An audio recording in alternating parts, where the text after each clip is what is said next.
I have to take it off and look at it. All right, North Smithfield Town Council meeting, March 17, 2025. Madam Clerk, can you start us with a prayer and pledge, please?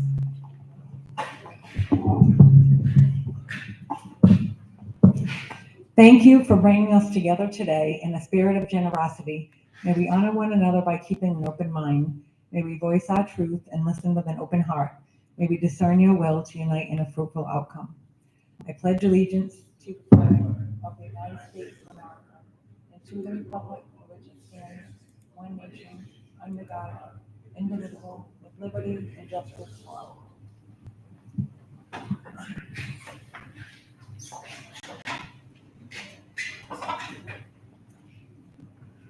Roll call, please. Mr. Biragad. Here. Mr. Christopherow. Mrs. O'Hara. Mr. Punchak. Here. Ms. Alves. Here.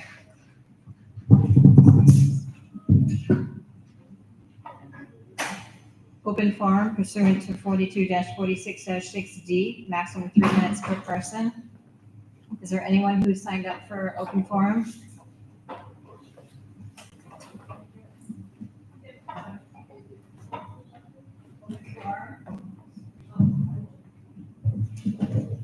Anyone want to sign up for open forum? I signed up. I don't want to even sign.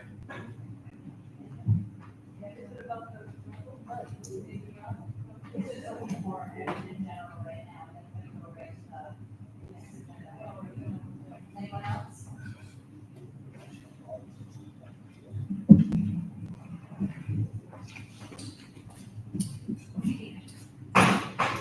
Jeff Burlingame?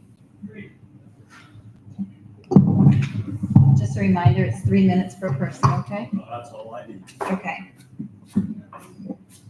My apologies, I was hoping to do a little more preparation. I live on Westwood Road in Smithfield. I have my father, Jeffrey Burlingame. My father lives much closer to material sand and stone than I do. Under my current location, I'm personally not affected, but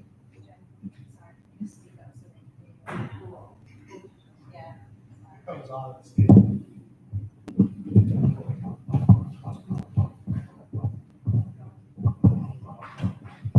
Stand on 1 foot, do it. I know.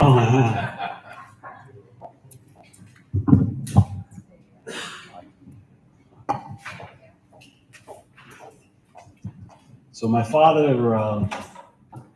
and his wife, my stepmother, they live much closer. I'm here tonight just trying to understand that. I know that there's an ongoing situation with Old Oxford Road, but I'm not understanding why we haven't addressed and finalized what's currently going on Greenville Road, I think is where material is right now. I do job site safety construction. I follow OSHA and company regulations and stuff like that. I've certainly seen videos where material sand and stone is violating OSHA. Why OSHA hasn't jumped on board, I don't know. I haven't read all the detailed reports, but I do have some conversations.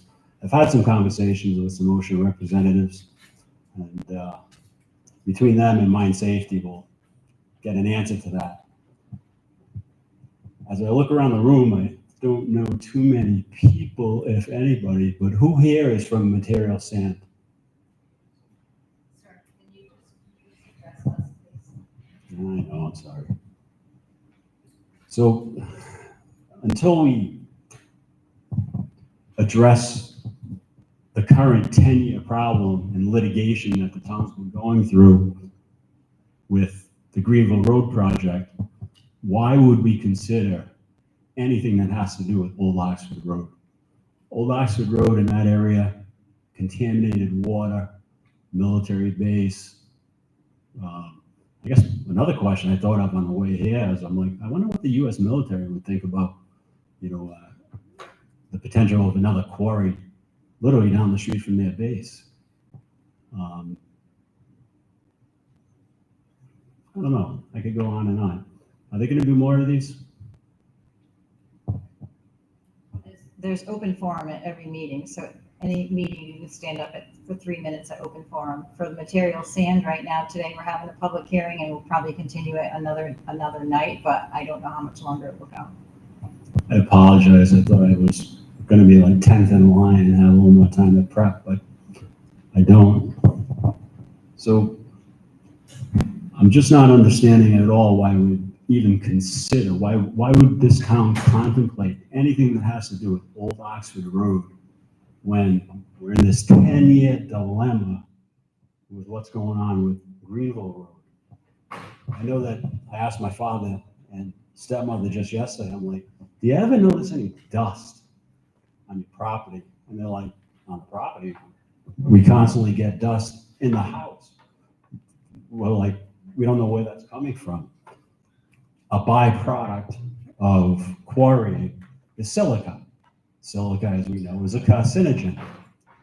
So it's just a situation that doesn't make any sense to me. Maybe it makes sense to you. Maybe it makes sense to them, but it doesn't make sense to me. And certainly when I see the videos of the aerial shots, and I see the blasting and I see the dust, and I'm like, well, that's a violation of OSHA right there. And OSHA is strictly that employer-employee relationship, but clearly they're not providing proper dust management. There's multiple ways. Rubber matting, water, lots of water. There's ways of mitigating that dust so it doesn't travel throughout the town, which in essence it is. That's all I got for you. Thank you. By the way, 3 minutes? Is that close? I think you're a little over, but that's okay. Oh.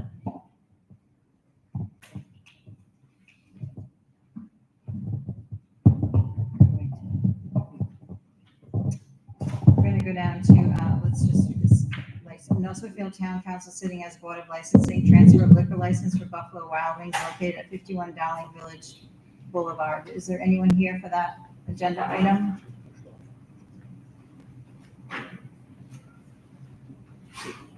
Okay, so that one we're gonna table until April 21st. And then discussion by council vote or other action on petition / application for an amendment to the zoning ordinance pursuant to Rhode Island General Laws 45-24-50 and 45-24-51, 45-24-53 as follows. One, petition / application for amendment to zoning ordinance filed by Pound Hill Realty LLC, 618 Greenville Road, Smithfield, Rhode Island 02896, the owner of the parcel of land situated off Old Oxford Road, Pound Hill Road, and Pine Hill Road in the town of Smithfield, more particularly described as Town of Smithfield, Tax Assessors Plat 7, Lot 38, consisting of 89.44 acres, subject property. And two, text amendment and a zoning map amendment to the zoning ordinance of the town of Smithfield, the zoning ordinance. The proposed zoning amendment will create a new zoning district, Industrial Special Management District 1 overlay. The intent of the district is to allow mining, quarrying, sand and gravel extraction, stripping, stone cutting operations, crushing, washing, and/or processing of materials. The zoning map amendment proposes to amend the zoning designation of the parcel of land located at 14 Pine Hill Road in the town of Smithfield, more specifically described as Assessor's Lot 7, Lot 38, the property, from Rural Agriculture RA and Rural Estate Agriculture REA to Industrial Special Management District 1 overlay. Mr. Landry, do you have any more expert witnesses for tonight?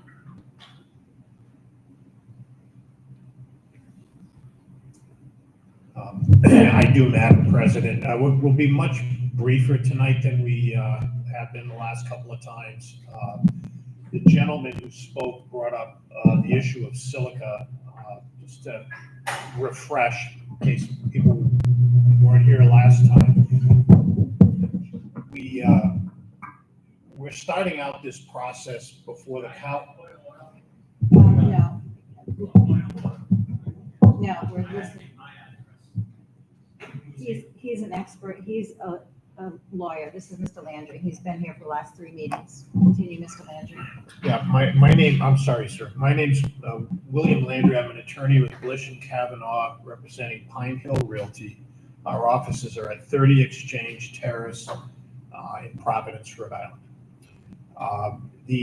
We're starting off this process trying to cover the alleged or potential health and safety issues associated with the quarry operation. We spent a whole night with Mr. Ferrari, who'll be here again. He's not here again tonight, but we spent a night with Mr. Ferrari addressing potential impacts on the aquifer and the water quality in the area. Last meeting here, we spent the night with Mr. Grohl, who's here again, in case there are any additional questions you have for him. He addressed the issue of blasting, the protocols associated with blasting, the impacts of the blasting, and the test results that have been achieved with respect to every blast at the quarry in the last 20 years or so. Tonight, we've got a much more brief presentation. We had a meeting with the planning board last week. There was discussion about dust control and silica.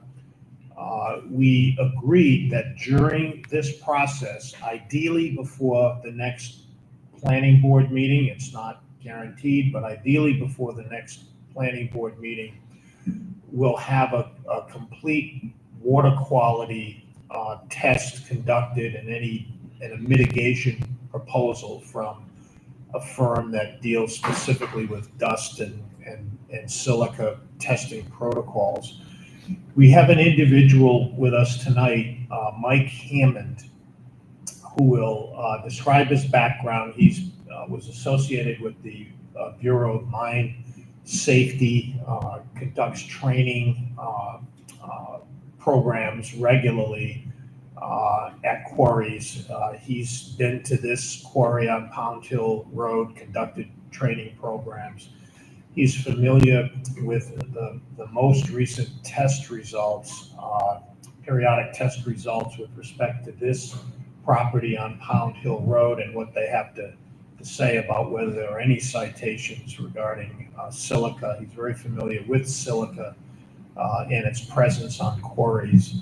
So we're going to spend a few minutes with Mr. Hammond and open him to questions by the board and the public, if we may.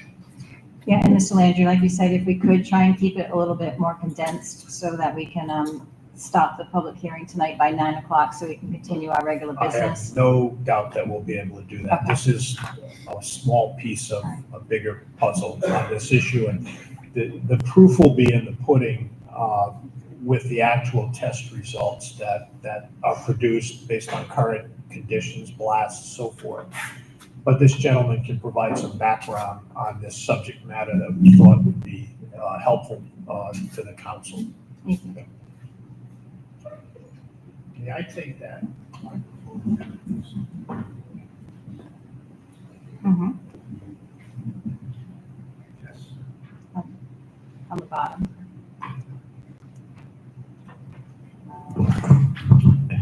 Testing. Want to talk on this one? Yes. Okay, good evening. As you said, my name is Michael Hammond. I started out in this industry in 1969. Excuse me? You could pick it up if you're more comfortable doing that. You just have to speak right into it. I love that. Can you hear me now? Sounds like a commercial. Okay. Again, my name is Mike Hammond. I started out in this industry in 1969. I'm old. And I worked in the excavating and construction business for about 30 years, about 22, 23 years. Had my own business for a while, changed careers, and went back to work after I changed careers for a company I worked for right out of high school. And then I got inspected a couple of times and was talking with the inspector, and I seemed like something I thought I'd like to do. So he kept in touch with me, and they had an opening, so I went and applied for it, and I got hired on as an MSHA inspector. Now, you don't immediately start inspecting. There's the Mine Safety and Health Academy down in Beaver, West Virginia, It's basically a vocational college. You get down there 4 weeks at a time for a total of 26 weeks. And you're down there for 4 weeks. You stay right there on the campus, have classes every day for 8 hours. I never studied so hard while I was doing that. I did all through high school. I really wanted this job. So anyway, and then after you've been there for 4 weeks, you come back to your office, and then you travel with a experienced inspector for another 4 weeks, or 5 weeks, however it was, till the next classes start. And did that, and I'd say was down there for 26 weeks, and then I think it was May of 2011, that I got what's called the AR card, which means you're an authorized representative of the Secretary of Labor. Now, MSHA is the Mine Safety and Health Administration. It's a division of the Department of Labor. It's a sister agency to OSHA. What MSHA has jurisdiction on is anything organic that comes from the ground and is made into a saleable product. They have no jurisdiction over loam or crushed asphalt or concrete. That's all still under OSHA. So what we do is we inspect for safety and health. In the course of my career, I inspected probably between 800 and 900 mines, everywhere from New Jersey, Pennsylvania, New York, Connecticut, Vermont, New Hampshire, Rhode Island, Mass, and Maine. And New Hampshire, I forgot that. Did all over the course. What we do is we start Monday morning. We decide where we're going to go, make hotel reservations, and then we go do that. We did a lot out on Long Island, New York, which is all sand, and did noise and dust surveys out there. Now, the way the noise and dust survey works is every mine gets a survey every 5 years. If it's in your travel area and it's been up for 5 years, then you have to do one. So I average usually between 20 and 25 noise and dust surveys every year, every fiscal year. So in the course of my career, I probably did between 200 and 250 noise and dust. Is there anything else Mr. Hammond, when you do, during those noise and dust surveys, what exactly would you do at these sites? What I would do is the day before I'd be doing the inspection. I wouldn't tell them I was going to do it because that changes everything. So what I would do is I do the inspection and I'm at the mine site. So I'm looking around to see who's going to be the most at risk for noise and dust. So I know those are the ones I'm going to test. Well, I don't tell them that because otherwise they'll have them stay home or change something. So no, these are all surprise inspections. So next morning I'd show up at 6 o'clock or whenever they start, say, hey, I want you, you, and you, and put the noise and dust surveys pumps on it. The dust pump is a pump that hooks onto your belt, and there's a cartridge with a plastic tube that hooks up in the breathing area around your head. Sorry, and that's on for the total of one shift, whether it's 8 hours or 10 hours. And then every hour or so, I'd go check the pump, check to make sure everything's working. And same thing with the noise dosimeter, make sure everything's working, and then go back and sit in my car for another hour or so. And at the end of the day, I shut the dosimeter off, and I've got all the results. The dust pump, we shut that off. There's a little cartridge that collects everything. What the thing that goes on your neck is called a cyclone. And what that does is the air that comes in, the pump pulls the air in at the same rate you're breathing. I think it's 2.6 liters or something like that. I don't really remember. But they're calibrated the night before. So the pumps, and everything has to have a chain of command too, because this is all legal stuff. If it ever goes to court, I've got to prove everything that I did on that cartridge. And once they take the cartridge out, this seals that you put back on, covers on the openings. Then I put a seal around it and date it and put the initials on it. Goes back to the office with me at the end of the week and goes into they all go into one tube and you send them off to the lab. And then anywhere from a week to 2 weeks, you get the results back. And if it's something that's really bad, they will contact you immediately. But I think I only had two go over on the PEL, which is permissible exposure limit. And they were both dimension stone. And this is where you're going to have the most silica is in dimension stone. This is the way they mine it, because they saw it and drill it and cut it. And again, this creates dust, which has put people in Well, people aren't in it because they know it's there. So they use water and use dust collectors. So nobody's exposed to it anymore. The whole silica takes 20 to 30 years before it comes into, before you've got it on silicosis. And so for 10 years, and actually more than that now, because of my own business, for 10 years, I went to, like I said, probably between 800 and 900 mines, 3 a week. I didn't know if any of them had silica in them. I was just breathing the air that in the mine site. So if anybody's going to get it, I would have had it by now. But silica, it is a disease, but if it was really, everybody would have it because silica is everywhere. If you go to the beach, that's all silica. You can't see it, but you could be breathing it. If you've got a granite countertop, there's all silica there. Your concrete basement, that's all silica. There's got silica in it. If you've got dust coming off the concrete, you're going to have silica. Now, Mr. Hammond, you mentioned that when you put these measuring devices on for the whole shift, you pick the employees that are the most at risk. Right, that's what I look at the day before. I find out who I'm going to put that's when I decide who's going to get the task. And I think everybody knows this, but just in case, when you talk about mines, you're also talking about quarries, right? Not just okay, that's a generic term for any sand and gravel pit, any quarry, any dimension stone, sand pits. These are all under anything that comes out of the ground that's organic and is entered into commerce. MSHA has jurisdiction over it. All right. So how do you determine which employees are most at risk for silica? Well, I look at what their job description, what they're doing for a job.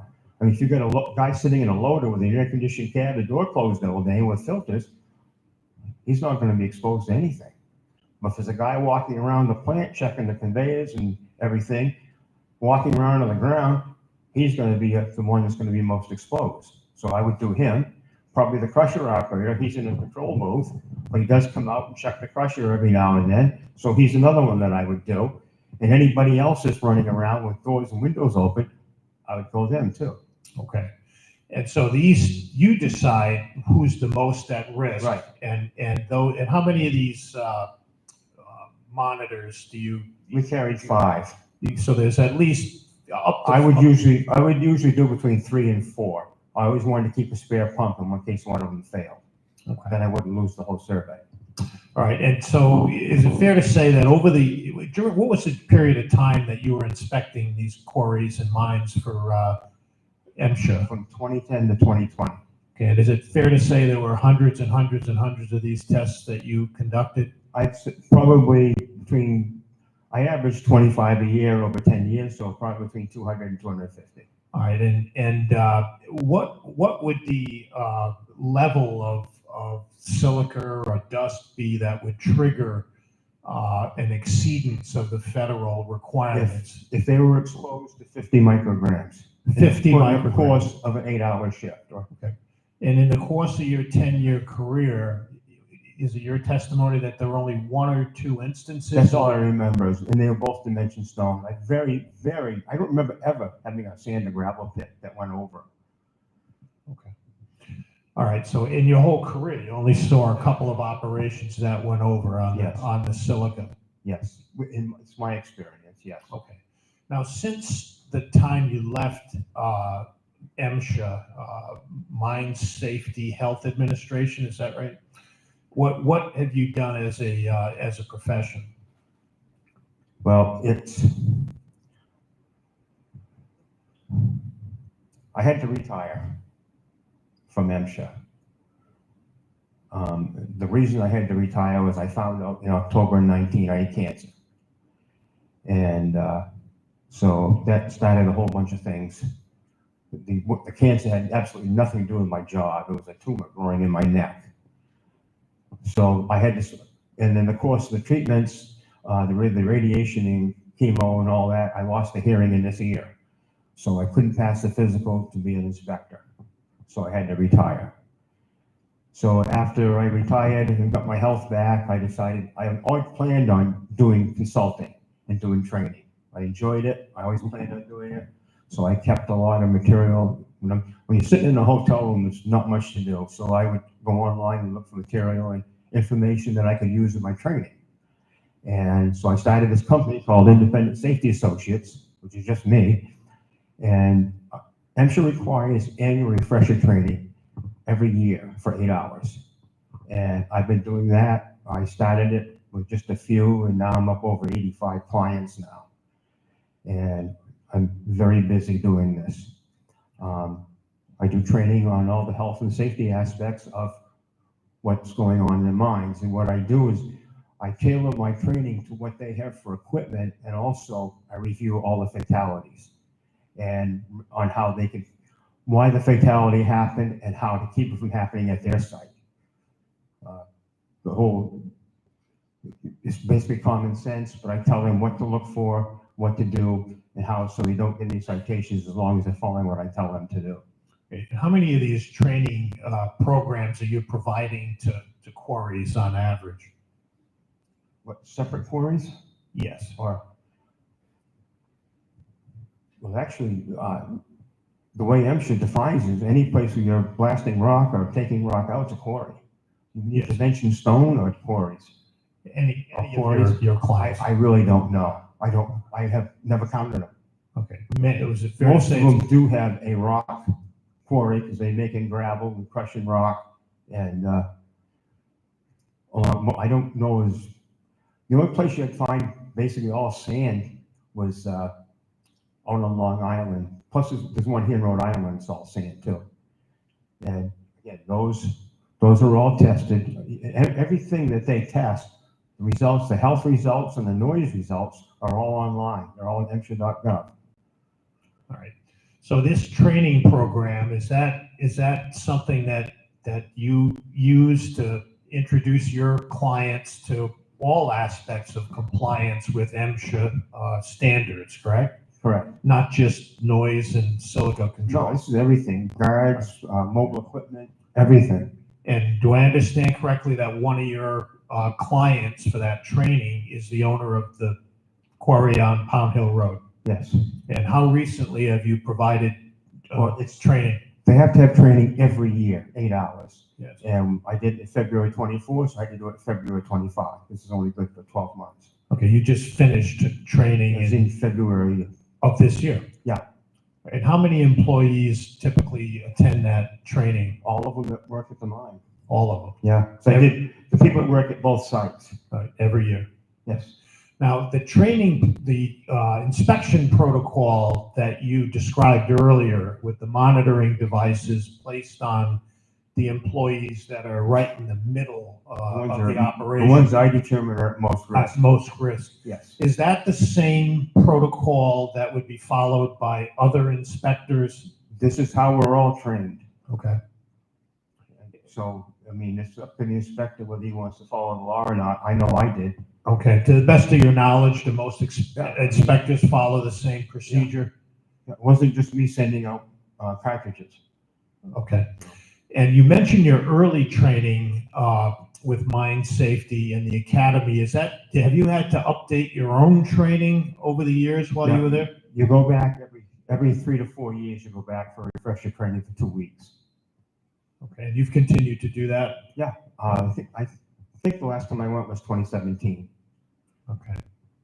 And have you, I understand that you've been out of the direct inspections for mine safety, but did you go and check online to determine the results of the most recent mine safety testing of the Pound Hill quarry? Yes. And how do you get at that information? Is that publicly available? Yeah. Just go to MSHA.gov and then out to mine data retrieval. And it's right there. You have to punch in follow the directions, but it's all right there. And is mine safety the only jurisdiction that you're aware of that actually does that kind of testing of the? No, OSHA does it too. OSHA does it too. Now, what happens at a quarry? Is it both OSHA and mine safety? No, OSHA has no jurisdiction. Okay, so We're OSHA. sister agencies. Pardon me? We're sister agencies. Sister Anything agencies. that's organic that comes from the ground is processed into a saleable item comes under MSHA. Okay. So Anything else is all OSHA, like loam, screening loam is under OSHA. Okay, so as regards quarries and mines, mine safety is No. the only Yes. operation that polices that. Other than, I don't know if there's any state ones that do it, but the federal is all Mine Safety and Health Administration. And that's the agency, and anybody can go online at any given time to see what Yes. the most recent test results were for that quarry. Or any mine in the country. Right, and based on your review of that, the most recent testing, were there any violations at all associated with Pound Hill as regards dust or silica? No. The last one was done in June of 23. June of 1923? 2023.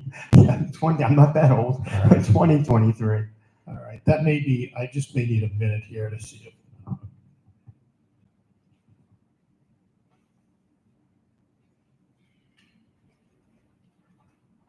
Oh, I believe you described to me some standards, OSHA, mine safety rather, standards with respect to the tolerance for silica, and you mentioned 50 micrograms. micrograms. That's Are you aware of permissible any exposure changes? level. That's Yes. the maximum exposure level that would trigger a violation, correct? Yes. Are What there they, any pending changes in those regulations? yes. What are they? Starting in April of 26, they are going to match the OSHA regulations, which is 25 micrograms. MSHA right now is 50 micrograms. They're dropping down to 25 micrograms in April of 26. All right, and that's going to be applicable to all mines and quarries? Yes. And are there, what frequency will the quarries and mines have to be tested at to see if those are met? Right now, it's still, I don't know how they expect every mine in April to have a dust survey. It's just not going to happen. So I don't know how they're going to implement it yet. It starts in coal next month, and we'll see how they implement it there. And so I think it's going to be starting that you probably got a year to get the testing done, is the way I would see it would work. And the companies have to do their own testing and prove that there's no silica, or there's no silica above the permissible level. All right, and so we know that this quarry, the test results are at that even at the 50 level, there have been no violations. Soon the maximum tolerance is going to be 25. 25, yes. Okay. All right, thank you. But they were below the 25 too. Pardon me? It was below the 25 too. It was below the Oh 25. yeah, way below, yes. And that's for people who are right in the middle of the operation. Exactly. Not That's houses people- that are 100 feet, They hundreds would of be feet away. exposed to that for 8 hours straight every day. And that puts, actually, even at less than 25 micrograms, they still have a lot lower risk for silicosis than what they would if it was a higher, or if they were in it continually, I guess. And the training that you undertake, the training that you provide deals with the normal dust and silica control protocols like watering and so forth. Correct. That's part of the training process. Yes, I started doing that this year because I knew this new deal was coming up. So I went over everything on how to control silica, if it's even there, and how to control nuisance dust. Okay. I think that's all I have for now. Okay. President, thank you. Anybody? Mr. Landry, how would you like to handle the questions? Do you want people to ask questions first and come back and answer them all, or do you want to keep going one at a time?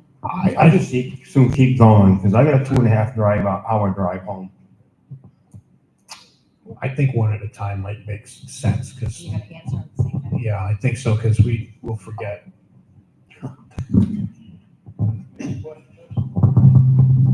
Sir,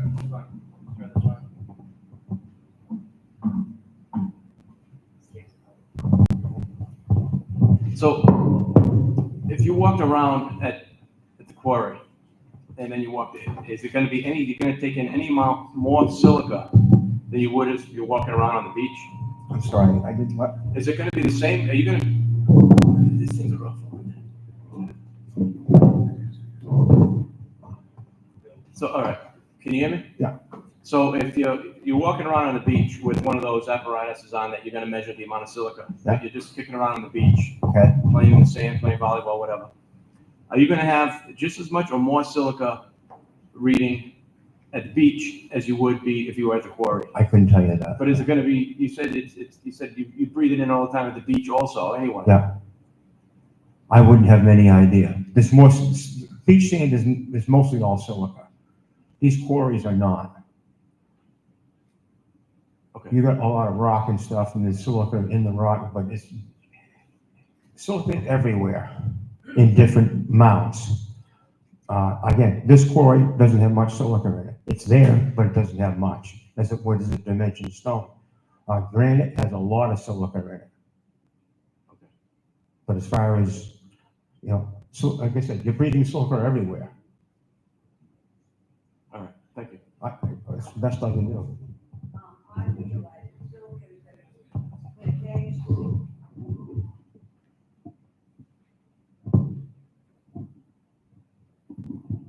I realize that silica is everywhere. First of all, great presentation, down to earth, appreciate it. But when it's in a dormant stage, you don't worry about it. It's everywhere. Am I correct? Right. But if it's disturbed, it's airborne. Am I Yeah. correct on that one? Again, yeah, it is, depending on how much is there. Okay, so we have an area that has silica.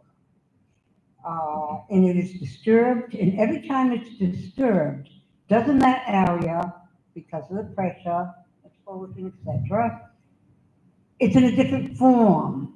So it could be much easier to disperse.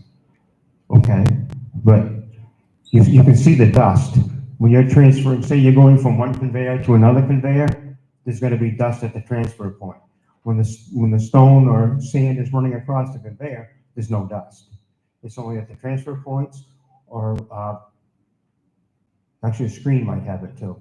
But the particles Yeah. in its size may be airborne, and they're so small, you don't see them, do you? No, so how do you know where they go? I mean, Because most you of can the, ingest them without even knowing it. It's there. okay, but you'd have to be exposed to it. Well, if you live in that area, sir, and let me tell you, I know the town. And this is done, it does change things. In that part of town, the land has been absolutely decimated by having Wilson dump hazardous waste up in that area. And again, we have to think what goes up goes down also. We have aquifers to worry about. People have lived there forever. I appreciate every presenter here. I loved it as a subject. I don't want to live under it, and I don't want anyone in this community to live under it. We got Nike site, oh, we're going to get extra jobs, and we got pollution as well. And all those people, and even where my husband's grandfather, upon there, first ice house in Woonsocket, that's where they cut. Would they go even next to it today? No. And it's a shame. So I just feel, and if I read right, I've been going through some notes, way back with this business, the state wants them to cease and desist. This is where they were. It was never done, and it wasn't enforced. If you look back, it's at, anybody here remember, about 1970, I think. No, it'd be after that, 75 to 78. That's when I bought a house. And you have people living in that area. You're a business. I respect the man. He has a good business. He does well for his family. But how about the people that in this area that live there? Let's say you must have a nice house in New Hampshire or something, you want up a Mass? Nice quiet place. Move in Exeter. Okay. Oh, that's good enough. Thanks. Okay. And you had all these disturbances. Would you want trucks all day long riding up and down your street, 6 days a week? You one after another? I decided where I wanted to live. So Well, I they did wouldn't too. live The trucks there. weren't there when they decided where to live. Okay, I don't understand what that's got to do with silica.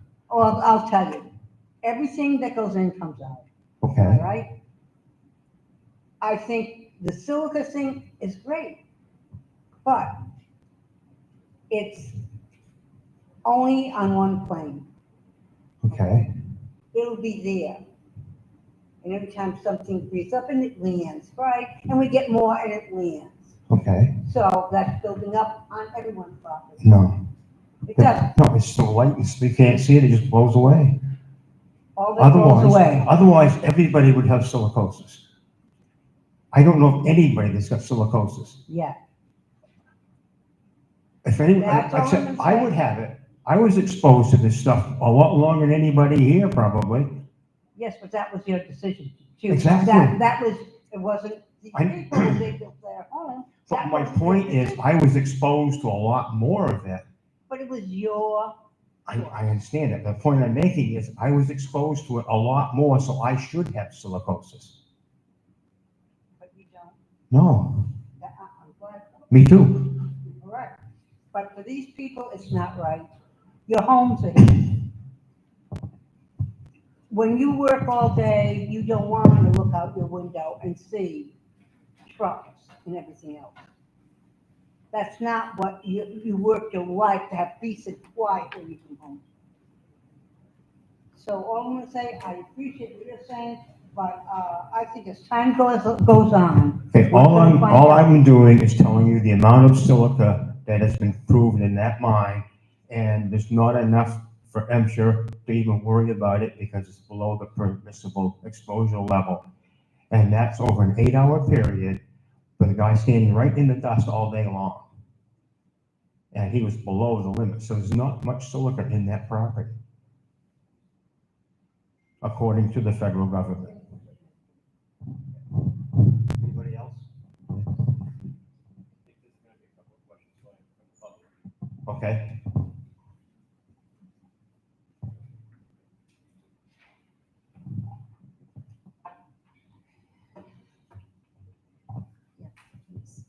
I'd like to make a motion to open the public hearing.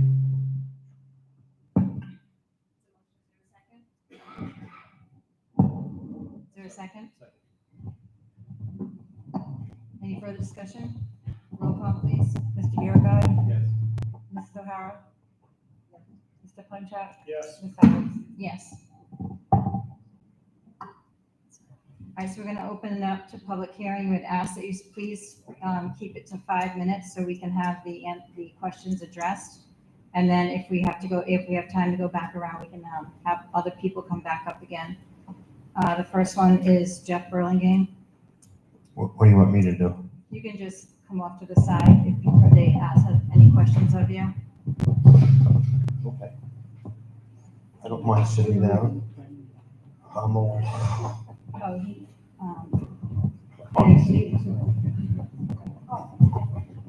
I'll share.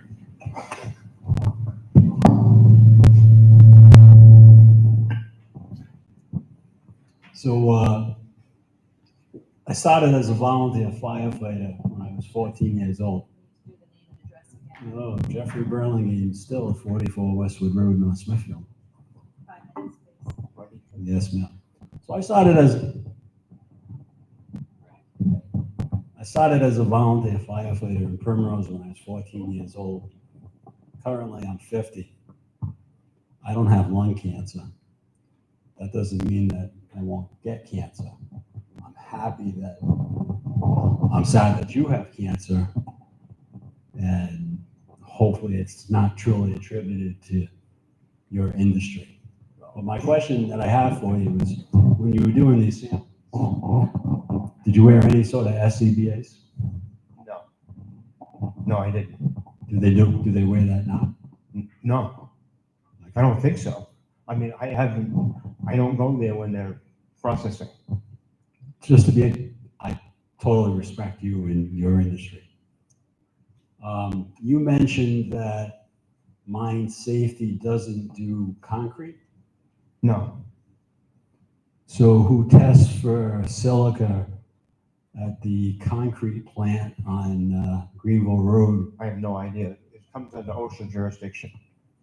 Could I ask the attorney in the back? Could I ask the attorney in the back if he knows that answer?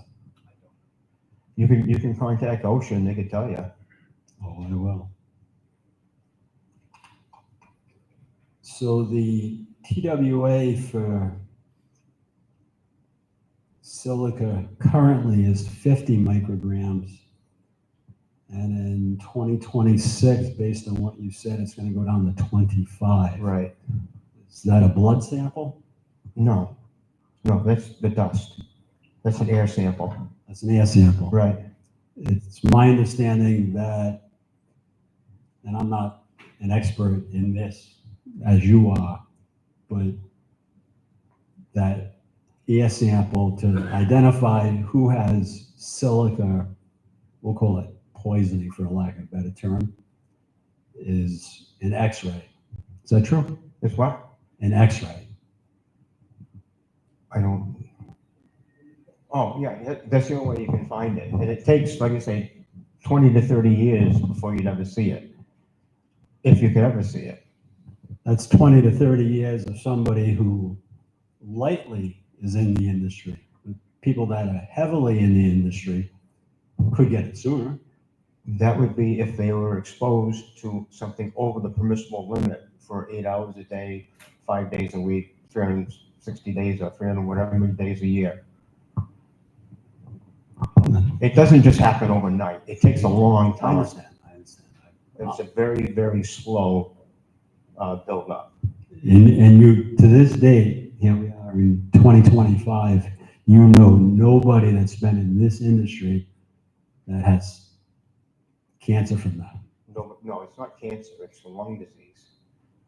What happens is silica, as you breathe it in, the silica attaches itself to your lung, those little tiny particles, and the lung encapsulates it. So if you're exposed to that every single day for 8 hours, you're going to breathe in more of it. So the lungs, if there's any silica there, it depends on the amount. If it's over 50 micrograms, it's still going to take a long time.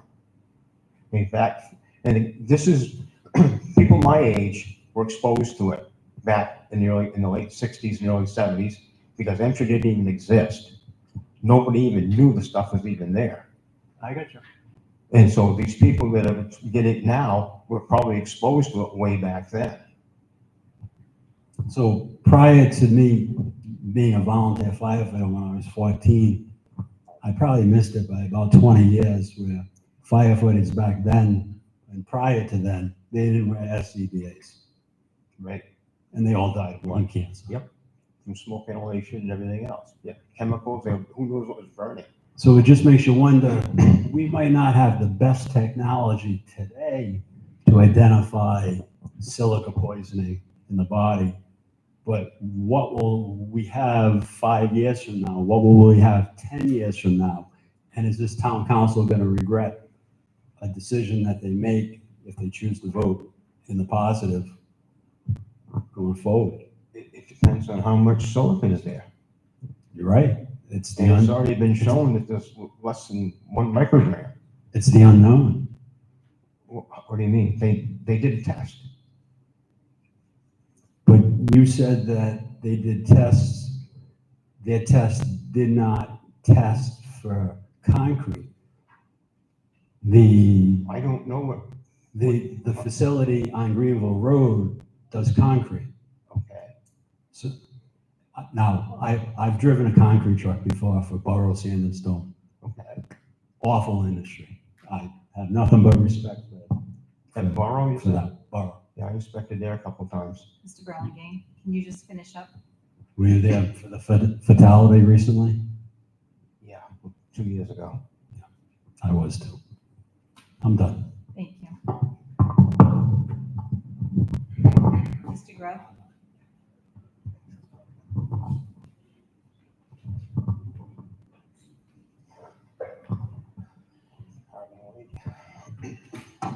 Five minutes, please. I'll be quicker than that. Silica's not my thing. I have some experience with beryllia, though, which I guess is similar in what it does to the lungs. I know from my employment background that various people have various susceptibilities to borreliosis. But the problem with it is you don't know whether you are susceptible or not until you get it. So it's a bad thing. I had specific questions for you about the testing. You mentioned that mine testing is to the employees and they get certified or retrained every couple of years. But my concern is, what about the neighbors? Who's putting badges on the neighbors? Because it doesn't, I think I heard you say that it goes into the air and disappears. Well, It falls back to the ground. it doesn't, yeah, it falls back to the ground. Mrs. Jolie's house, the picnic table outside was covered with dust, covered. I think she showed you some pictures. Well, would you put a baby out on that picnic table? I don't have a baby. Well, that's a good answer, but the question is, are you that sensitive that, or are you that confident that the tiniest of lungs could survive multiple instances of dust clouds coming over? Knowing that that mine is very low silica count, there's dust everywhere. I got dust at my house, and there's no quarry or mine anywhere near it. What do you mean low silica? I heard sand is 72% minimum silica by composition. No, And I not heard all sand. granite is even, Granite is really high in silica. right, Right, that's not granite, that's trap rock. okay. Well, Or wherever I it have is. to admit, I just did Google, but it said 72 to like 84% of the composition of the sand But where? is silica. General beach sand. Beach sand, okay, yeah, that's right. Well, I mentioned that. I heard Mr. Landry say that we have the most excellent grade of beach sand available to sell to the neighbors. So something's not adding up to me. That's all. It was more of a description than a comment. But Patty Griffin?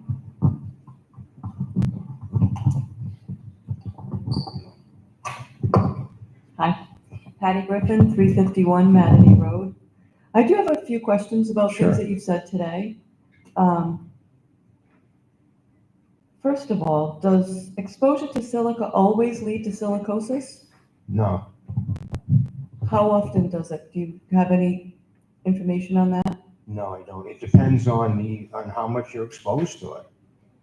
So how much do you have to be exposed to it? I would say you had to be in it every day. Like say you were in a dimension stone and you were sawing or grinding the granite all day long, 5 days a week over a period of 20 years, I'd say you probably get it, or you might get it. But your average person is not exposed to it for any length of time. So, but could it be cumulative? Because I find it strange Only if you're breathing it in. But until you have a test, you don't know. so if you'd be breathing it if it's in the air. If it's amount that is in the air, yeah, I guess. I don't know, where are you? Well, anywhere. You said it's Well, not- everywhere. it It's on the is. beach, it's in basements, it's That's right. at a gravel pit, Yeah. it's So- everywhere. So how But it- much do you have to breathe to actually I get don't know. It silicosis? depends on, what I just said. If you're exposed to it 5 days a week, 8 hours a day with a dust cloud from granite, that's the biggest exposure I've ever seen. But yet you don't know anybody in the industry who's ever had it. No, I don't, because I use water to keep it down, keep it in the building. So then I'm wondering who actually gets it. I don't know. That's what I'm asking. Okay? I don't know. I don't know of anybody. I don't even know where to begin to looking. Maybe it's a myth. I'm wondering then, because you had said at first when you were speaking, you said the exposure was 10 to 20 years before you could get it.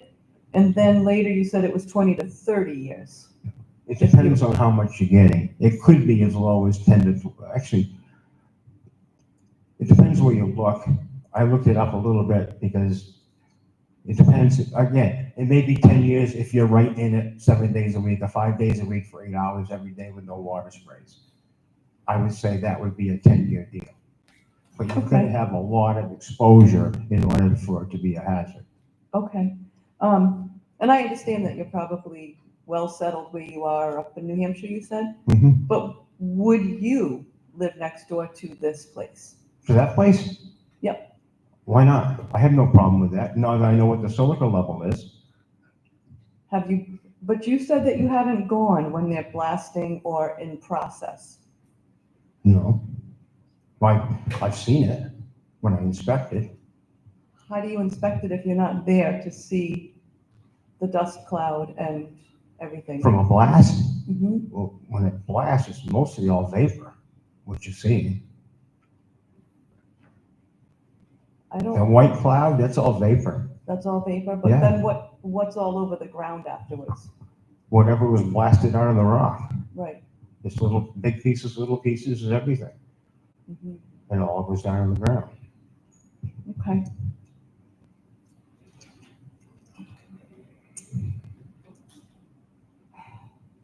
Well, I was kind of flying by the seat of my pants on this one, but I feel like I want to say to the town council is that we've heard a lot. We all know what we see and hear in this town, and from the blasting, we see the dust, and all we've been told by these experts is that we're not seeing or hearing it, or that it's not dangerous, or that it's okay, but I don't think it is. And when people go to the beach, it's a choice. You know, if the beach sand is that dangerous, then maybe don't go to the beach. But the people who are living around this gravel pit are not choosing to listen to the noise or to get the dust in their lungs. Okay, why not do a test? I do think, well, I'm actually talking to the town council. sorry. No. So I do think that we need to get our own experts. We're hearing from experts that were hired by this company and actually have their best at heart. They're not for us. So that's all tonight.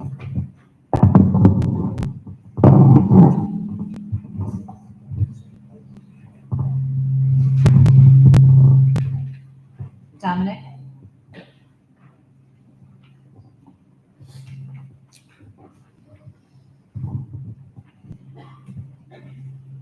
Five minutes, Dominic.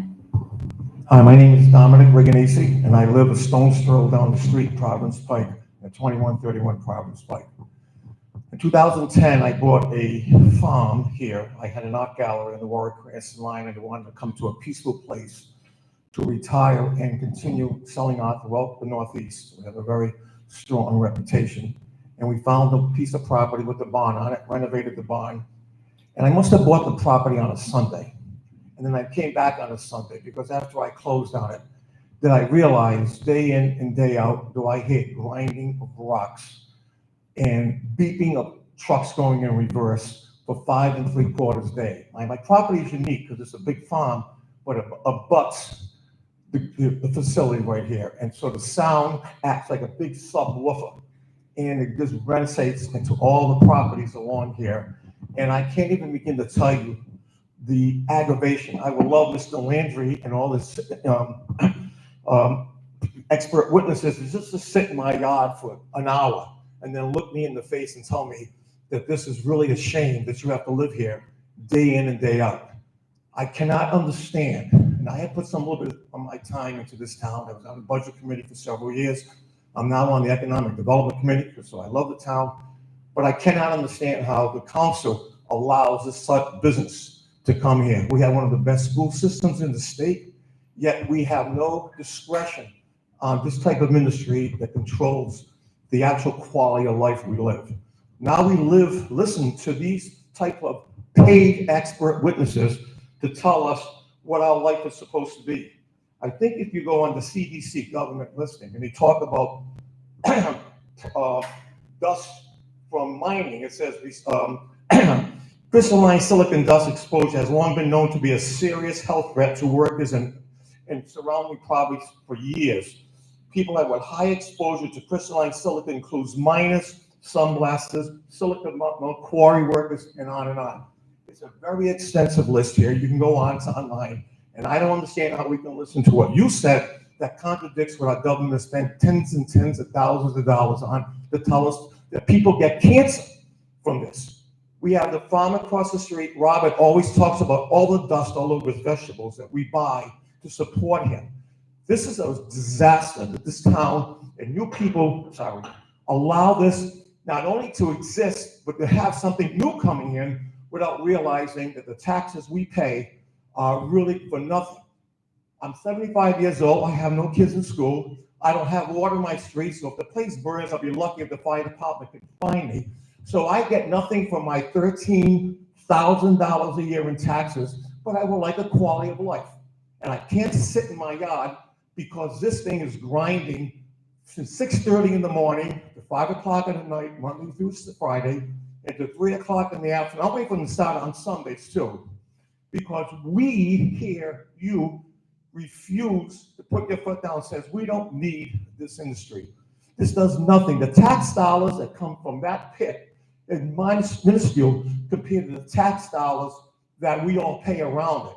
Now, here's the big dilemma, okay? This is getting a lot of publicity because the Valley Breeze does a great job of talking about the quandary we have here.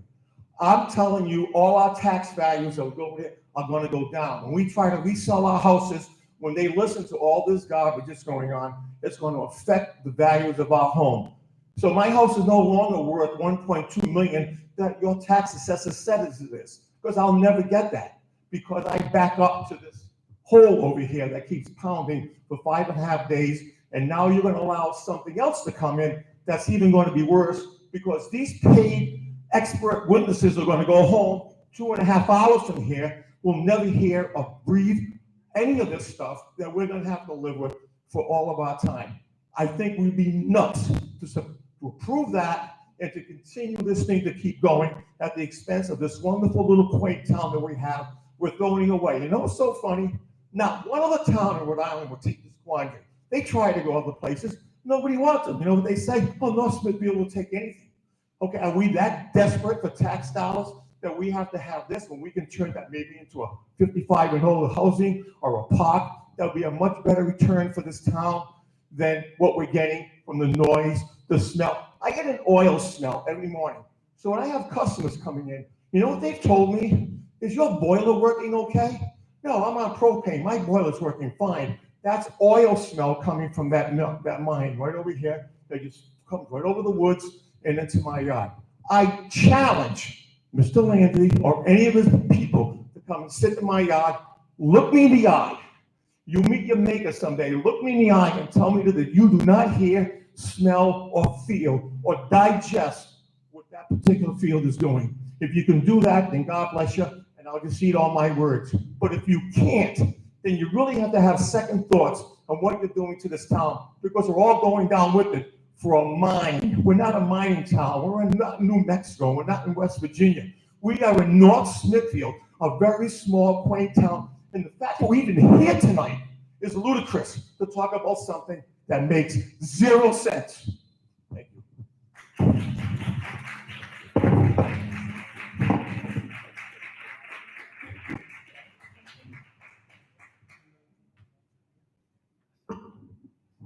Is it Robert Bellhumor?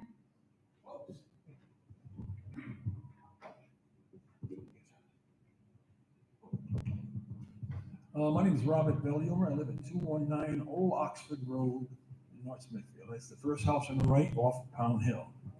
I'm facing the quarry. And I only have a couple of questions. One is for the expert on dust control. You just said that the government is reducing the levels that are going to be permissible down to 25 from 50. That's correct. Why is that? Because they wanted to match OSHA. There's no other reason? No. Are you sure? That's what I was told. That's what you were told. By the government. That's what we're being told. Well, I don't believe that. I think 50 was too high. They brought it down to 25. But we've been dealing with the 50 level, haven't we?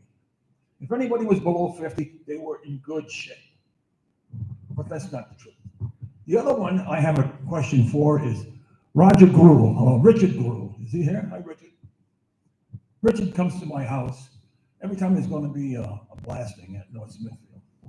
He puts a meter down by the foundation of my house to measure any blast that occurs at that time. He tells me it's going to be a blast and blah, blah, blah. The blast occurs and my wife jumps up in the air and the house shakes and all that stuff. I go back to Richard. I said, well, how's it going now? Oh, you're way within the limits. I said, we are. Oh, yeah, you're way within the limits. So I said, well, what about my well that I lost in 2003? I didn't know. I just moved in 2000. I retired, and I moved here in 2000. So I was getting a lot of sand in my well. So I called a well expert in. He says, well, maybe we can open up the hole down there, 360 feet down. I said, okay. So he looks down into the well. He says, oh, I can't get in there. I said, why not? He says, some of the stone has moved over the opening. The big semicircle. So I only got half a hole to go in there. I said, well, how does that happen? He says, well, the stone has moved. I said, how does that happen? I'm not in an earthquake zone or anything. No, it's moved somehow. So I wasn't very smart, so I just took it what he told me and I put another well in. So I listened to the experts. I told it to Richard. He says, oh, he says, that happens. That'll happen. No problem. I said, what about the cracking on my walls? I keep on telling you, plaster keeps on cracking on my walls. The part of the house that faces the well, the pit. And I said, I got a big chimney up there, and that wall always cracks. That's the way your house is built. So what do you mean it's the way it was built? It was built in, it's only 30 years old. Well, he said, the way they construct these houses, he says, that's natural for them to crack, the plaster to crack. So, we listen to all these experts. They don't live here. I moved in a nice, quiet town. It's no longer a nice, quiet town. And I'm sure my taxes are going to go down, just like the gentleman said a minute ago. I'm sure my taxes will disappear because my house is going to be worth nothing. I just don't understand you guys, how you can even contemplate on doing this. It's going to be an industrial zone out of my area? Are you serious? Over the aquifer? This doesn't even make sense. Thank you very much.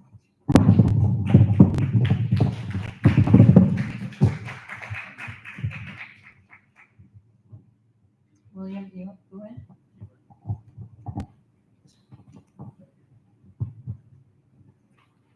Hi, my name is William Ewan, and I came here for another reason, but my daughter lives at 600 Greenfield Road, which is right across this. It's on the same side as the mine on Greenville Road, and what I wanted, we've been giving a lot of examples of N of ones, individual experiences. And my individual experience is that she moved there in 2003. Two of the kids were born and raised there. Two of the other ones were like 1 and 4 when she moved there. They are fine today. They're 20. One is 25 and so forth. The 18-year-old is a cross-country champion. He's as healthy as an ox. He can outrun just about anybody on the planet. He's within 30 seconds of being in the top 30 in the history of high school.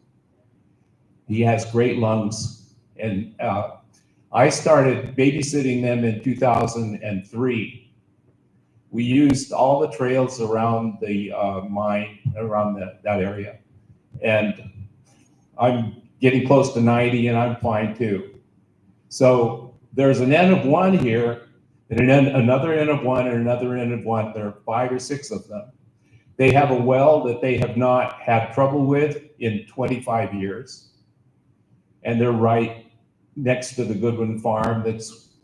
We're both about the same distance to the main mine. Years and years ago, there was a lot of noise.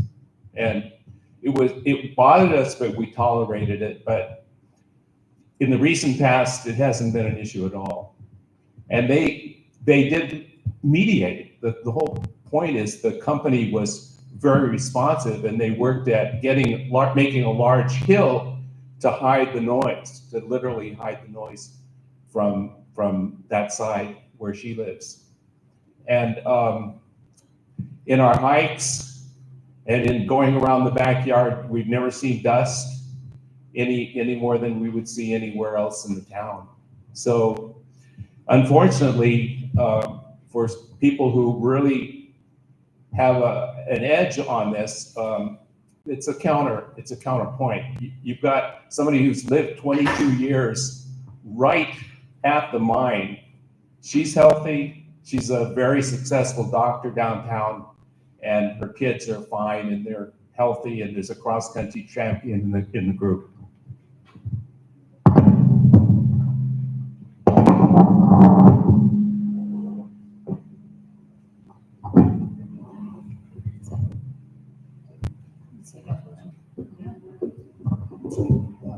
I'd like to ask a couple of questions. Already questioned Mr. Hammond.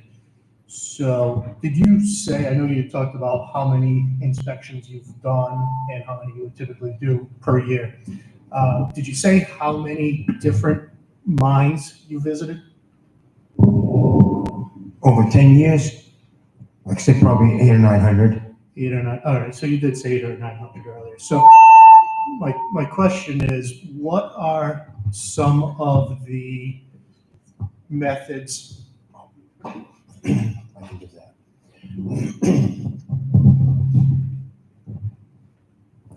What are some of the methods that those mines use for dust control? It depends on the amount of dust they have. I mean, there's Give all me some kinds- examples. I don't. There's all kinds of methods.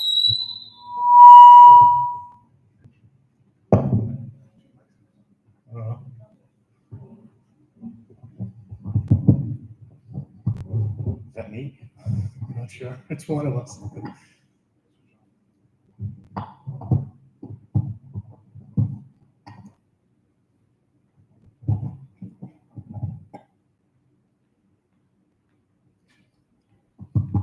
Okay, so some examples, regardless of how much dust, Okay. if there's dust leaving the premises or the parcel, what are some things that mines use for dust control?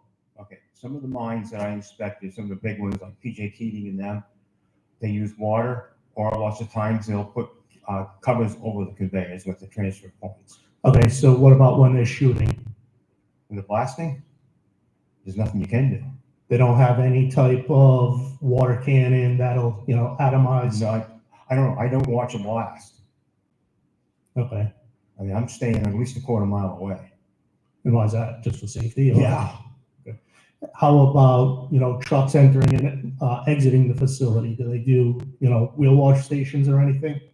Yeah, like PJ Keating's right in the middle of the city. We're talking about material sand.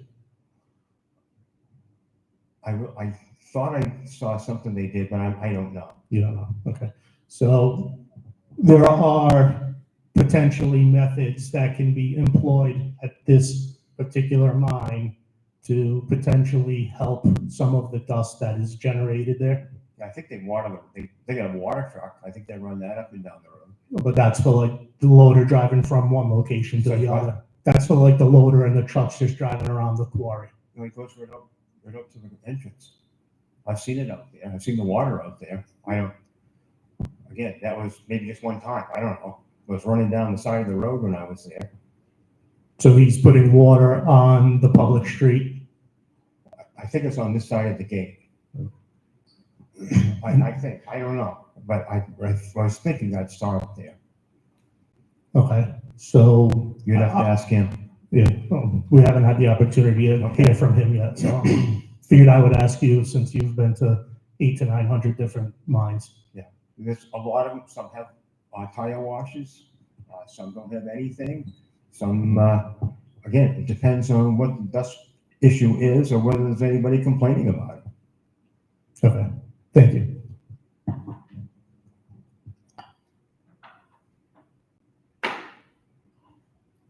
Anyone have any other questions? Actually,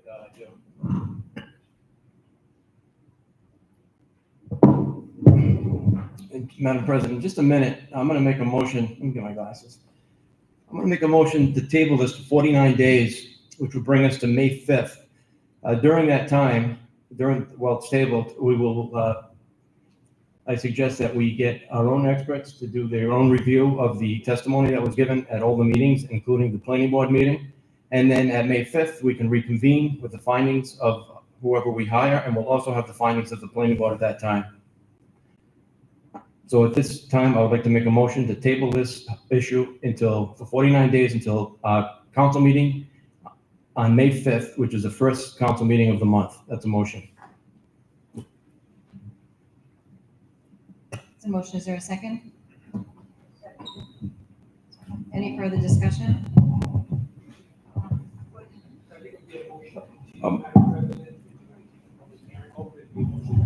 No, motion to table. Motion to table is not debatable. It is.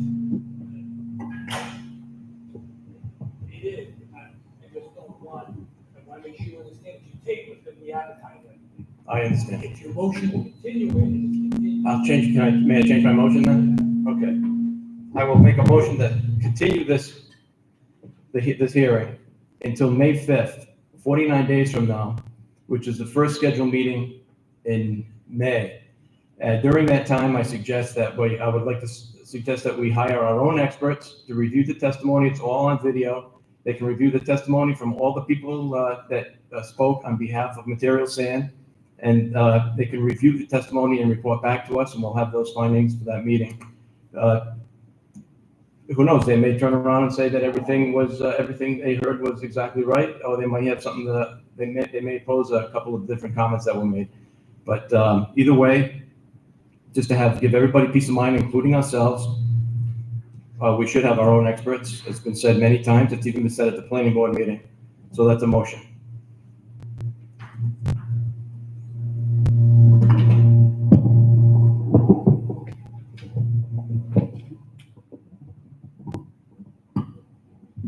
It's a motion. Is there a second? All set. Clear? Any further discussion? So the 49 days is just because that's what works out. After the planning board meeting, our meeting is scheduled anyway. So I guess my question would be, the funding for those experts comes from the town?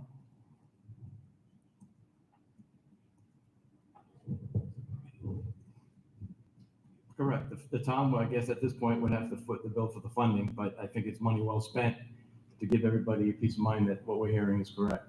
So I agree that it's money well spent. However, Material is here asking us to, move this, or they're asking us for this request. So are we in a spot where we can ask them to say, we're going to hire them, but you're going to reimburse us? You can ask them anything you want, but I would either way, whether they agree to it or not. I think this is important that we hire these experts for our own peace of mind. Don't disagree at all. So Material Sand, Mr. Landry, is your client willing to reimburse the town for those experts?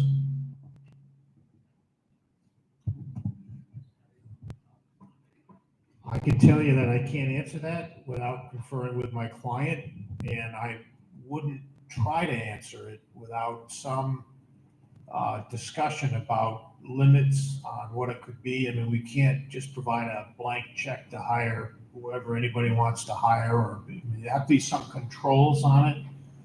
It's something that I'll discuss with my client. Is your client here tonight? Yeah, he's here tonight. Would you like to discuss it with him now? I need a few minutes, yes. Okay. Need a motion to take recess?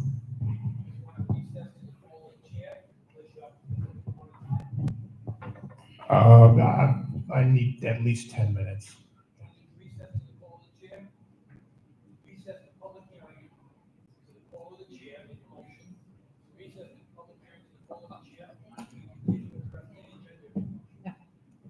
Okay, I'd like to recess the public hearing per the call of the chair for 10 minutes, and we will continue with the remainder of the agenda. It's a motion. Is there a second? I'll second. Roll call, please. Mr. Biragad. Yes. Mrs. O'Hara. Mr. Punchak. Yes. Ms. House. Yes.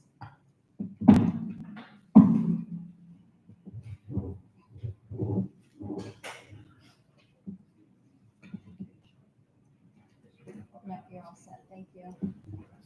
Thank you.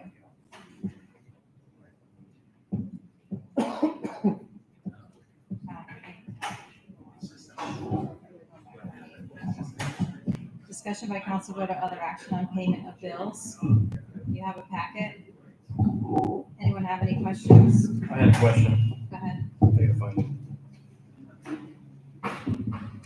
it. If you look at, number 60, it's East End Sand Lot, bulk sand for $20,915.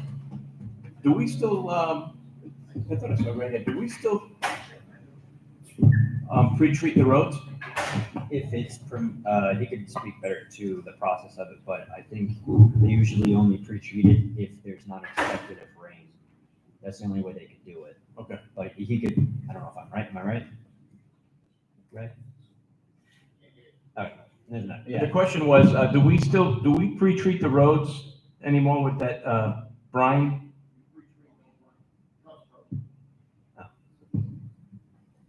But normally, as I understand it, if it's not gonna rain, they can do it. But that's Okay. All right, I don't have any more questions. Anyone else have any other questions? I had one question about overpaid tangible to Taco Bell. Yeah, I knew someone was gonna ask about that. Yeah, so, basically what sometimes will happen with a lot of the businesses and even just people, mainly businesses though, is they'll come in the first quarter, they'll pay 2 quarters, and then quarter 2 will come around and they'll pay quarter 2 and quarter 3 and quarter 4. It's basically just they overpay more than they should. And instead of them using the online portal, which gives you an updated amount, they just send in a check and someone from their accounts receivable just doesn't know that they've paid too much. Similar situation when it comes to residents, which is why you'll see a lot of payments back to residents is they'll just send in a check and they forget that they paid too much. Or they'll do it to their escrow and they don't know if their escrow takes care of it. But we try to educate people to use the portal as much as possible because they'll always have an updated balance there, but you know, it's a slow move on that one. But yeah, that's what that's for. Any other questions? Anyone like to make a motion to approve the payment of bills? I'll make a motion to approve the payment of bills for March 17th, 2025 in the amount of $2,827,547.47. That's a motion. Is there a second? Any further discussion? Roll call, please. Mr. Biragad. Yes. Ms. O'Hara. Mr. Punchak. Yes. Ms. House. Yes.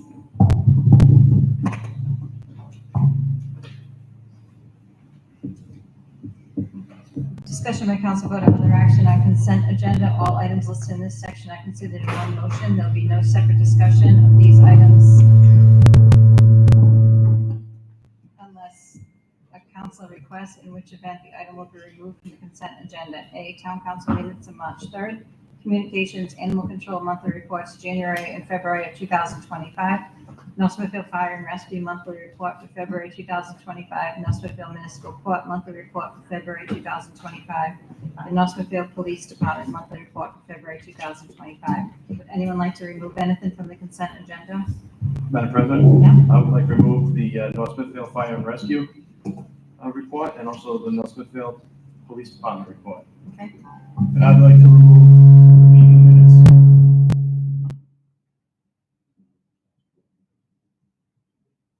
Meeting minutes.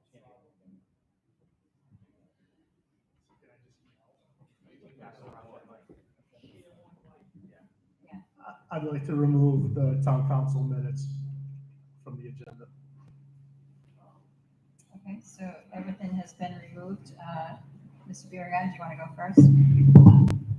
Yeah, so I wanted to take advantage of the opportunity with the meeting here with Material Sand, that there'd be a lot of people here, a lot of residents here to point out the fact of our public servants at this time. North Smithfield Fire and Rescue, very small department by any standard. They had a total of 322 calls for service. The rescue itself went out 207 times, and I just want to give them commend them for their hard work and the amount of work that they actually do out there. I don't think people realize it. And on top of all of that, we needed to call in for mutual aid for another town to come in and assist us with the rescue transportation 37 times, in addition to the 207 times that were, that they did respond to. So I just want to salute the North Smithfield Fire and Rescue. Also, the North Smithfield Police Department. I worked at the busiest barracks in the state, and these numbers compare with the work that we used to do, and we covered part of Providence. For such a small department, they only have a minimum manning. They have a minimum manning of 3 on all shifts, but that includes a lieutenant and a sergeant as a supervisor that's probably could very well be in the station for most of the time. They have 966 calls for service, and people, I don't know if you realize that the call for service can be anything: domestic dispute, a crime in progress, a medical emergency. The police respond before the fire department very often. Noisy neighbors, business checks. I mean, the list goes on and on. And these small shifts generated a lot of activity. So I just wanted to point that out for the fire and the police department that are doing a fantastic job. That's all I got. Mr. Punchak? I just had some grammatical and spelling comments. You want me to just email them to you? Mm-hmm. Okay.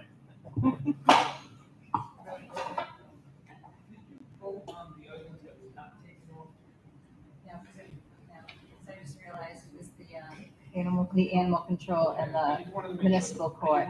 Yeah. So anyone want to make a motion to approve the total consent agenda as amended? I'll make a motion to approve the consent agenda as amended. That's a motion. Is there a second? I'll second. Any further discussion? Roll call, please. Mr. Biragad. Yes. Mrs. O'Hara. Mr. Punchak. Yes. Ms. Alves. Yes.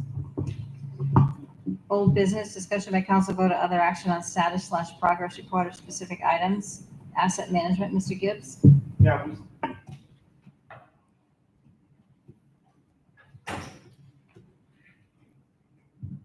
We've spoke about this before.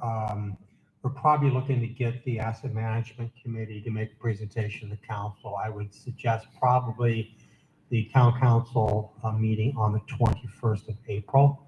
We're going to stay a little bit fluid on this, given everything else that's going on right now, but the intent is to get them before the council to make a presentation. Also grants. Yes, we are submitting 3 congressional appropriation requests this week. Deadline's the 21st. 2 of those grant requests are being submitted for the multi-generational facility. The other one is being submitted for water extension to the high school and middle school. We are also prepping now to get ready to submit CDBG applications through the state.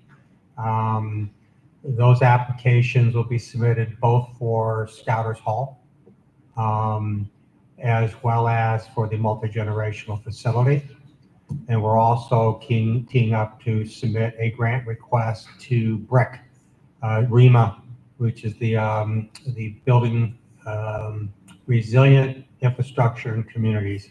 And that's for engineering fees regarding the design on the redevelopment of one of the major culverts that contributes to the Cherry Brook flooding area. Assuming that we can get that redesigned, then we would go back to REMA next year for our cost to actually do the work. But we have to have the engineering done first. So we've got a lot of stuff going on. We're also now teeing up to fill out all the other documentation regarding the previous awards to the town, the 4 million and the 1 million to the multi-generational facility as well. We also finally had received, I think it's 5 proposals for the RFP for grant writing services. I am going to set up a committee to review those, and Madam President, I would like to have a representative of the town council to be on that review committee.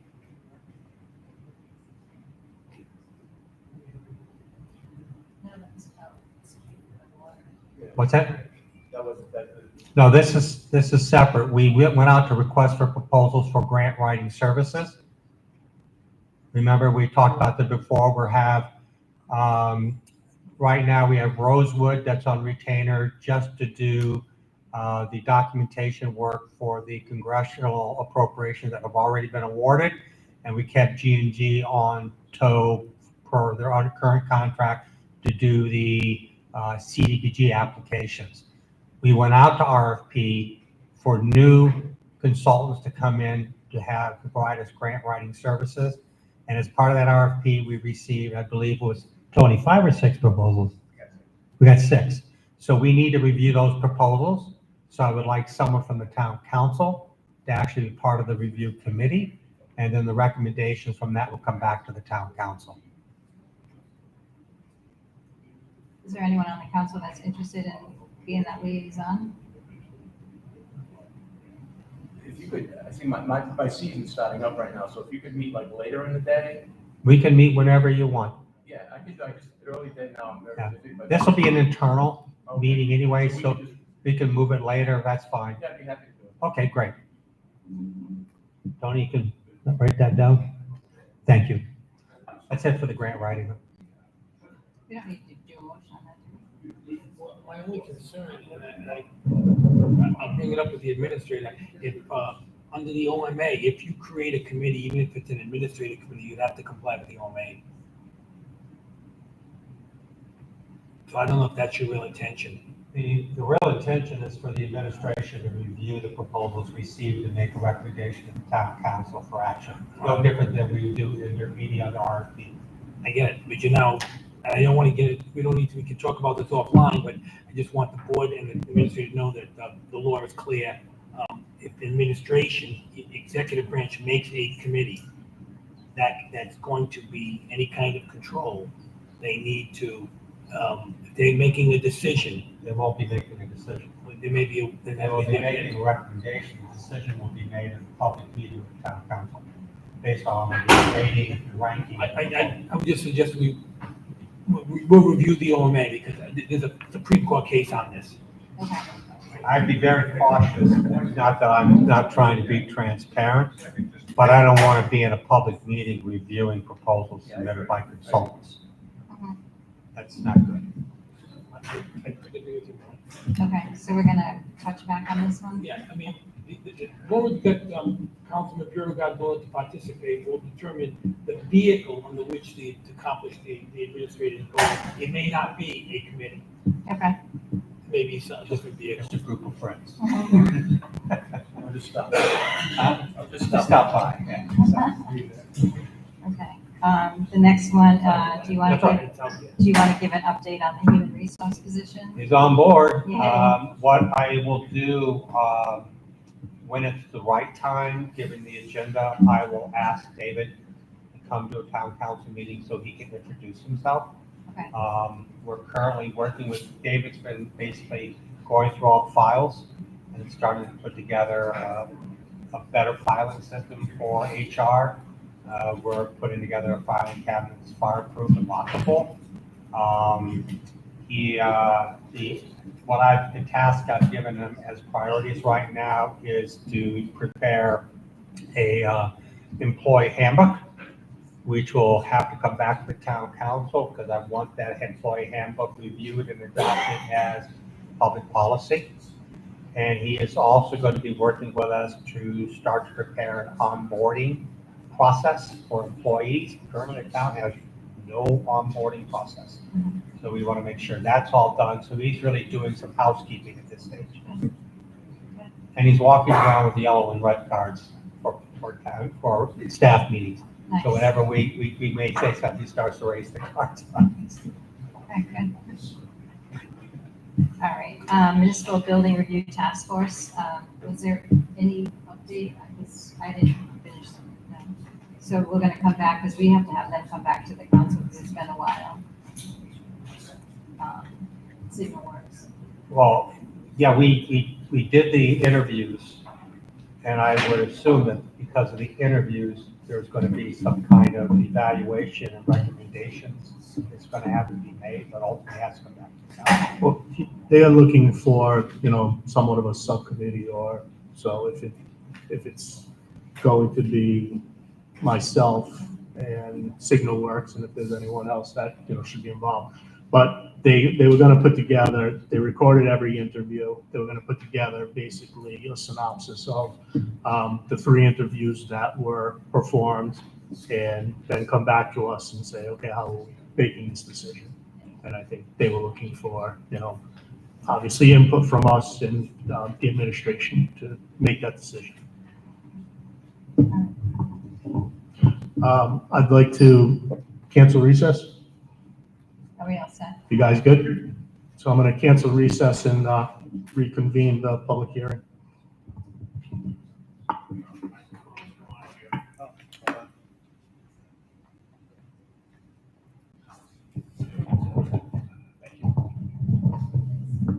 I'd like to report back. I did speak with my client and the team, and we think that the suggestion that our experts be peer reviewed is well considered.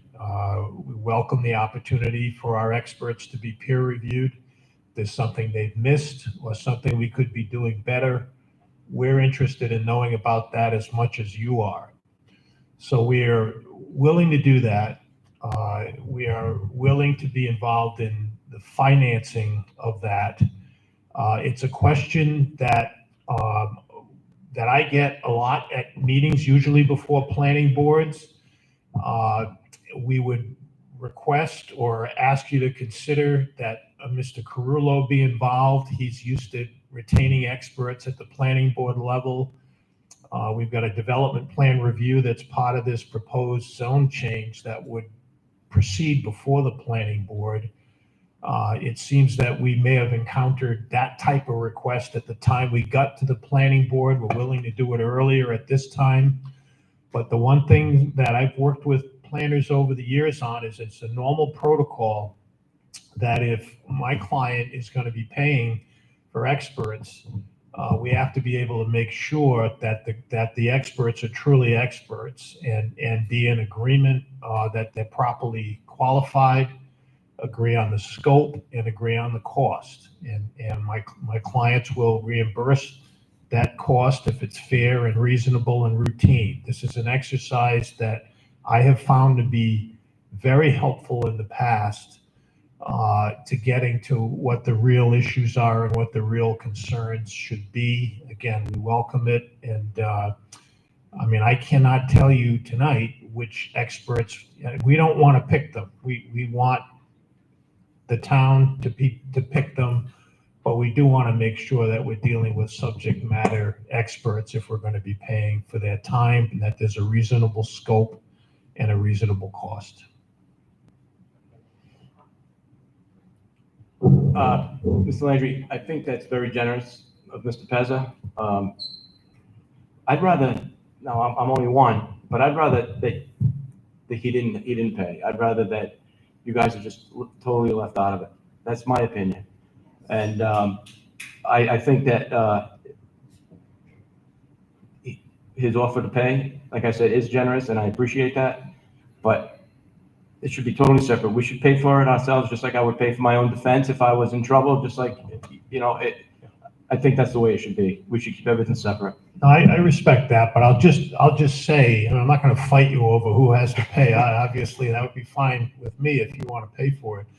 But normally, we're not paying the vendors. We're reimbursing the town for what the town pays vendors that they have engaged. And all we've done is make sure we're in agreement, with the scope. We wouldn't interact with the experts we would deal with whoever, Mr. Carullo, whoever is hiring these experts for the town. We're reimbursing the town for those funds. So I think the usual way through this doesn't have the look like it's the developer that's hiring other I know that. experts. It's really the town. I know that. But on a side note, I honestly don't think it's his responsibility to pay for our experts, to be honest with you.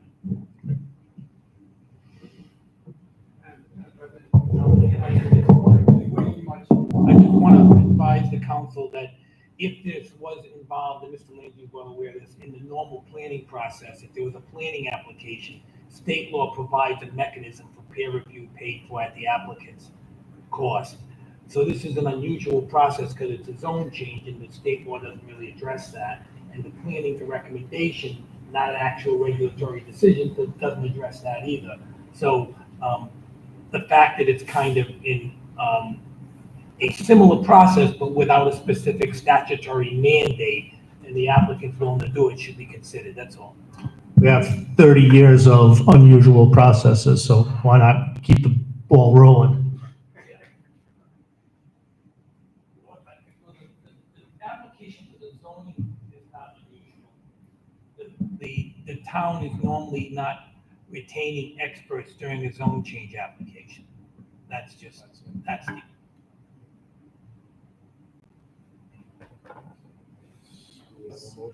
So, make a motion to accept this or I guess to move forward? we're gonna clarify what the motion is on the table. Well, I guess we should break it in two parts.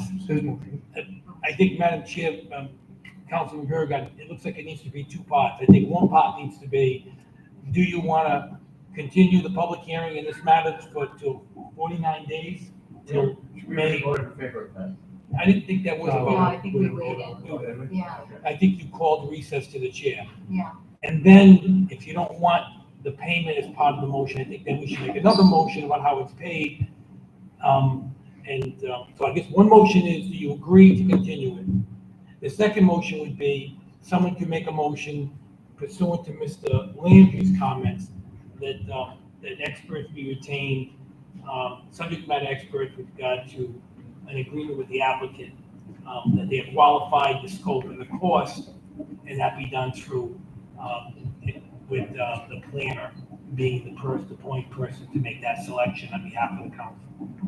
That'd be a separate motion because it seems to be different than what Councilman Perrigan wants. I think there's two motions. One motion is, do you want to continue it for the purpose of getting experts until May? It's gonna be May 5th. May 5th. Do you want to do that? Now, I think you should address that motion first. And is that a date that makes sense for the applicant too? Or does it matter? I think we're going to find out whether that's feasible or not. And the experts may have something to say about that. But if that's the case, we could come back here in the interim and work through some type of other timetable.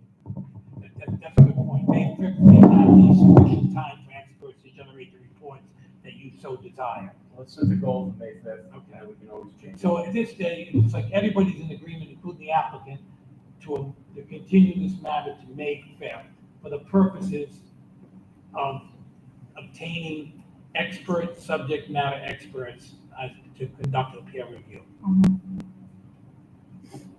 That's my motion. All right, we have a motion. Is there a second? Second. Any further discussion? Roll call, please. Mr. Biragad. Yes. Mrs. O'Hara. Mr. Punchak. Yes. Ms. Howe. Yes. And Madam President, I think we didn't specifically say it when we get to the next motion, because it's directly related to Mr. Landry's offer. I've got 4 points. One, that they would agree to subject matter experts selected on behalf of the council by the planner who has expertise in that. They would agree, provided they're satisfied as to the qualifications, the scope, and the cost, and that would have to be determined prior to the council retaining that expert. If you didn't agree, you could still retain the expert, but if you want them to reimburse you, you'd have to have that discussion. They're not discussing, they're just discussing that they're qualified, what the scope of their job would be, and the cost. That's because they're gonna pay for it. They're not agreeing on selecting what expert you want, as long as it's a subject matter expert. If you don't agree, then but then you could still retain that expert. So like if you're gonna take an expert, I don't know who you want to retain. It would have to be based upon Mr. Carullo's suggestion. I think Mr. Landry's suggestion is correct. Unless the council want to get involved in trying to select an expert, peer review. I think the cleaner thing is to have the planner do it. He does it all the time for the planning board. Okay. Does that make sense? Are you satisfied with that, Councilor? I'm satisfied with the planner Okay, doing the selection, all right. but I think the whole Payment thing. payment thing is just too messy. There's too many, we gotta, that's another thing we gotta get together, another thing we gotta agree on. How about we just notify them, as May 5th approaches, whether or not we're ready to go or not. Again, that's fine. I think a motion needs to be made on Mr. Landry's offer. And then it's going to get continued to May 5th, one way or the other, and experts are going to get retained one way or the other. 'Cause I assume either you're going to vote to accept Mr. Landry's offer, or you're going to vote, you're going to have a meeting to find funds to vote to hire your own experts. I'd like to make a motion that the town will accept Mr. Landry's offer of reimbursing the town to hire their own subject matter experts. Those subject matter experts will be from a pool of professionals based on the town planner, Mark Carullo's advisement. The subject matter experts will be approved by Mr. Landry and his team prior to, engagement of those services. Good. Yeah, when you say approved, I think Mr. Landry was more concerned about their qualifications. He's not going to weigh in on who you select. He just, let's make an example. If you decide you want to hire somebody to test the water, and 50 people that can do that, he's not telling you which one to hire. He just wants to agree that you're hiring a qualified water testing expert. So how do we say that succinctly? Well, I think what you say, if he approves the expert, he's not saying that. Review qualifications? I think he agreed that it's a qualified expert. Okay. And agree as to the scope of the work and agree as to the cost. But you're selecting any experts in any subject matter that you want, subject to limitation. And you can't agree, and you still want an expert in an area that you do not know. So it's just that they're not approving who you hire. All right. That's the point I'm getting at. He's not suggesting it's approving who you hire. That was my concern. Am I right, Mr. Lynch? That's correct. So do I have to modify the motion? I just wanted to make sure we're clear. Let me try to restate it. Tell me if you agree. It's the context that you agree to accept Mr. Landry's offer Yes, to reimburse the town for peer review experts, yes. provided they're satisfied that the person is a qualified subject matter expert, the scope of what you hired them for. Just relevant. and the cost. Okay. It has nothing to do with which one you hire out of the pool of experts. So do I need to revise my motion or does, okay. Okay, so the motion is to accept Mr. Landry's offer to reimburse the town for the expenses incurred for hiring their own subject matter experts that will have qualifications reviewed by Mr. Landry and his team. The subject matter experts will be selected by Mr. Carullo, the town planner. Scope of work will also be reviewed for application, relevancy. And cost. And cost. Do you want to put a GMP on it? All right, that's a motion. Is there a second? I'll second. Any further discussion? Yeah, that's actually a great point. So you don't? Cost is cost. It'll be evaluated based on qualification, scope,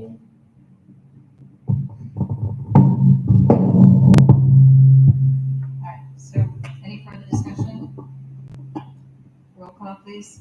Biragad.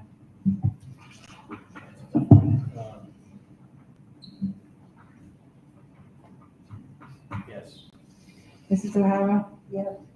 Mr. Punchak? Yes. Ms. Alves? Yes. Can I just, before you go on, I just want you to be aware that the planning board had discussed, and it was going to be part of their recommendation, that the council consider retaining experts. So you advanced this idea ahead of the planning board meetings, that's one point. And two, I don't know, the planning board is intending to meet again, I think it's April 10th, Mr. Landry? We're gonna still go forward with that, is that your intention? We'll talk about that. Okay. That may or may not make sense at this point. May make sense to have them have the, definitely have the benefit of these experts. But that's up to Mr. Landry and his client. Can I ask a question? You certainly can. Just out of, Just trying to understand scheduling and what people's expectations are. When you leave tonight, we're gonna be going to May 5th, right? so I guess my only question would be, I don't know why the planning board, if the only reason the planning board continued until April was because of this expert situation. There's other things. So I guess if we go till May 5th, then they don't go until after that again. If ultimately we're waiting for their recommendations, is it possible with them knowing that, okay, there's a town expert involved, is it possible April 10th for them to be able to finalize their recommendations? Councilman, the question is a good question. At that point in time, I had indicated to the planning board that they had, as you know, the state law provided they were supposed to give you a recommendation in 45 days. It's not subject to experts. It's supposed to give you a recommendation. It's a recommendation only on consistency with the comprehensive plan and whether or not you should grant a zone change. Right? That's their recommendation. I'm going to have to defer it to whether Mr. Landry wants on April 10th to continue with what his application is and ask for that recommendation, because it's really his agreement to continue that recommendation period. There's no negative consequence, but he's been agreeing to continuance of that process because he wanted to get his experts to testify. Where are we in that 45 days for the Oh, planning board? 45 days is probably gone.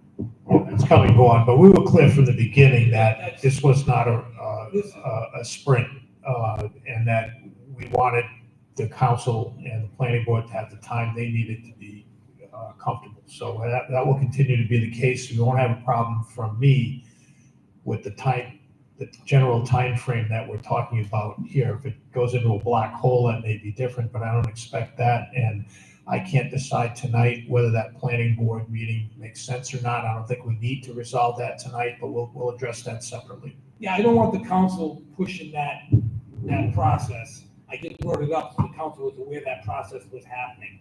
That's all. So we're doing it publicly and not privately. And the planning board, if necessary, can always have a special meeting before May 5th. Absolutely. Right. Okay. I'm gonna leave that to Mr. Landry, and I think that's fine. You decide if you want it, how you want it to continue that. But Mr. Landry's been clear, the statutory deadlines are not, first of all, there's no penalty, and secondly, he's been more than clear that those are, unless we were somehow forestalling the application, the timeframes are not applicable. Yeah? Yes. So as far as the public hearing is concerned, continuing it, Yeah. it's a continue. I recommend for this board to continue the public hearing to a date certain. If we don't hear anything on that date, we'll continue to a further date, unless, I'm trying to avoid having to do the advertising again. We don't want to have to re-advertise. No, it should go to a date certain. The only other thing I've got, Mr. Grohl, I assume the public hearing's still open. Mr. Grohl, who did testify before the planning board on dust-related issues in silica, had a couple of minutes that he wanted to focus on a question that was asked by one of the folks here about where silica comes from and what the danger level really is. He's here tonight. I didn't expect him to be here tonight, but I hate to see him leave and not be available at some future point while we're on this topic, and it'll also help inform a record that our potential experts will probably be reviewing. If I may.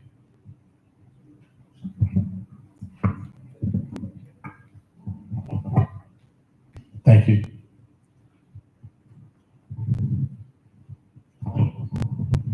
I'm Richard J. Grohl, go by Rick Grohl. I'm the seismologist for the project. I'm out of Hollis, New Hampshire, geologist, bachelor's degree, and earth science master's degree, and specialized in industrial seismology. The points I just wanted to make regarding the silica issue. Silica is one of the most common mineral components on the Earth's surface. 12% of all rocks contain silica. Silica is basically any rock that contains silicon. So you can have any number of different compounds that are considered to be silicas. What the difference between the silica that you're concerned about and just sand is that sand is not really what's considered to be respirable silica. Respirable silica is invisible. It's measured in microns. There are two principal metrics for the measurement of silica dust that is considered, and that is PM10, particle material size 10 microns, and PM25, 25 microns. And neither of those are visible to the human eye. They stay airborne just by natural air currents. Rain would not exist without them because every rain droplet that forms in the upper atmosphere requires a solid particulate nucleus to coalesce around in order to form a water droplet. We would have no rain if it were not for particulate matter in the upper atmosphere. It gets carried in updrafts, it gets carried everywhere. Anyone who lives next to a busy road knows that they are going to get a lot of dust. Most of that dust comes off of cars kicking it up off of the road. Cars macerate the road's surface, and that's why they have to use a more stringent specification for the top coat on road pavement than they do for the base. The sacrificial surface gets beaten repeatedly by car tires moving at high speeds over the road surface, causing small fragments of the rock particles to be cast into the air. That is the principal source of particulate silica, breathable silica. On the other hand, if you take a look at your map up here, you'll see that all of the activity takes place in a combination of conveyors in the center of the site. And you can see the roadways that are around that feed it. They are all about 500 to 1,000 feet away from the closest homes, whereas all of these homes are about 50 to 100 feet off of road surfaces where cars drive by on the order of, say, like Douglas Pike, probably 8 to 16,000 cars a day driving by at, well, the state speed limit there is 45 miles an hour, which means everybody tries to do 90. And they spit the particulate matter into the air and it wafts everywhere. The highest speed that a vehicle travels on that site is about 10 miles an hour. And it's not spitting any material into the air because the roads are kept continuously wet. They keep those roads continuously wet all the way down to the intersection of Pine Hill and Pound Hill Road. I've been there for 20 years and I've seen them do it every time I'm there. There is very little dust coming off of this site in the breathable fractions. If you do see dust coming off of the site, it is a very brief duration because to pick up the kind of dust that is visible takes very high wind speeds. And they have to encounter the site in a manner that would bring it over the residential areas instead of over the open land. And most of your wind, whether you want to believe it or not, comes out of the southwest here.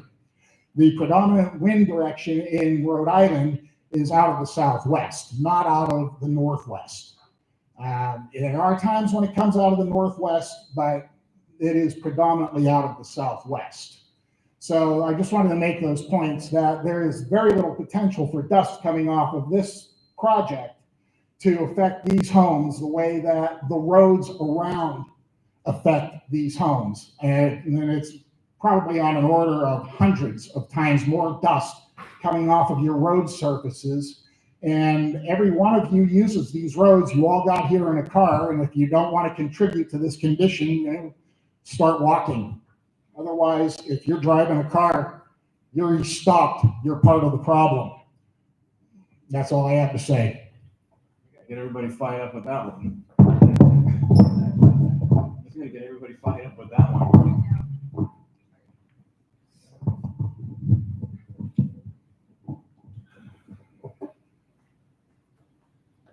Ready to move on?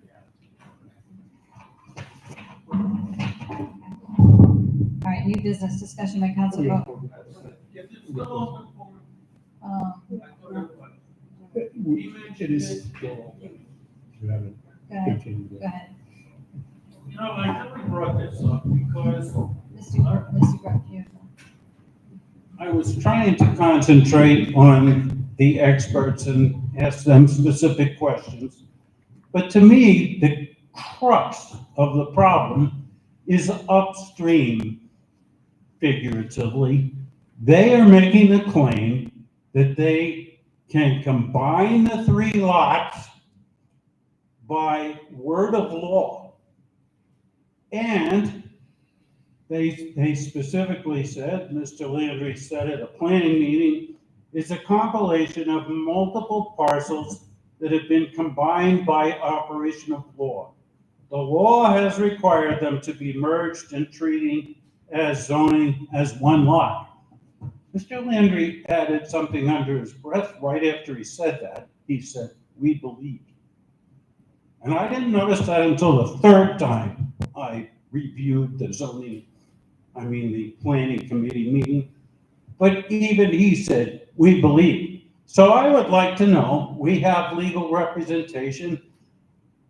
Do you, the town council, believe this fact that the lots can be combined and then we can proceed with the arguments ad infinitum, whether or not it's safe or healthy, all those things, they go away if you agree that the lots cannot be combined. I'm going to tell you, and I'm going to know, I believe in 1980 was brought up at. Yes. In the minute, stating that they could not go any further, and it should have been enforced by the state of Rhode Island. I don't go home, I didn't train, but there's something in kind of bold grip, I don't know. I agree with you, Ms. O'Hara, and my concern is if we get distracted by the air and the water quality, we will not focus on the first thing, which if we agree they can combine the lots, it's a moot point, and we don't need to spend any money for a study because we could just safely say no, because we've had a zoning ordinance since 1979 that this quarry has ignored. That's all I got to say.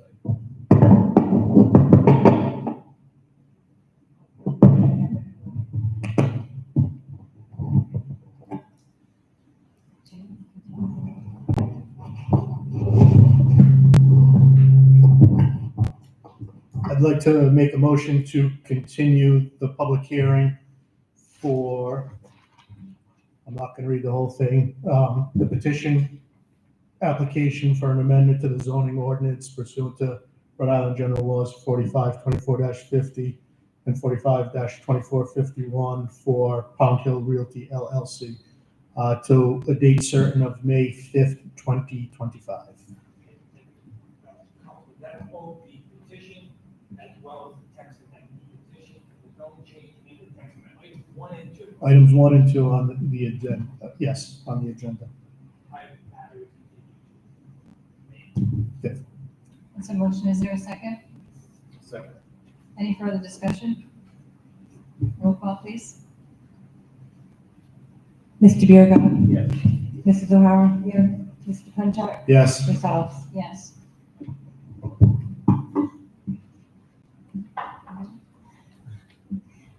New business discussion by council vote other action on approval of contract addendum number 3 from PAR Engineering for Maury Fire Tower Project. Mr. Mendigas.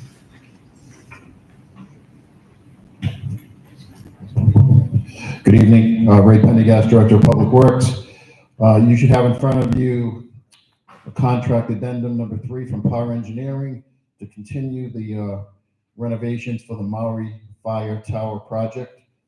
The cost is $12,600 to continue. That will come out of the professional service line in the Highway Division's budget. I'm seeking your approval to approve this addendum and also to have the administrator sign this contract. So are there any more funds on the reserve for the Maury Tower or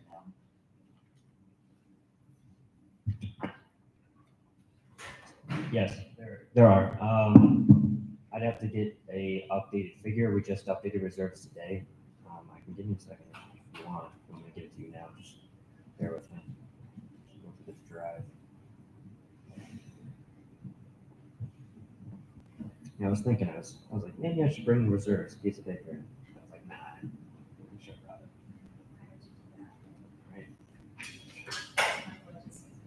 Right. Tony, if I could throw, what we're doing though is we have a base bid, I believe it's like 151,000, and we're sitting on 3 or 4 add alternates. We're holding off on the add alternates, which is going to take us over the grant amount of 140.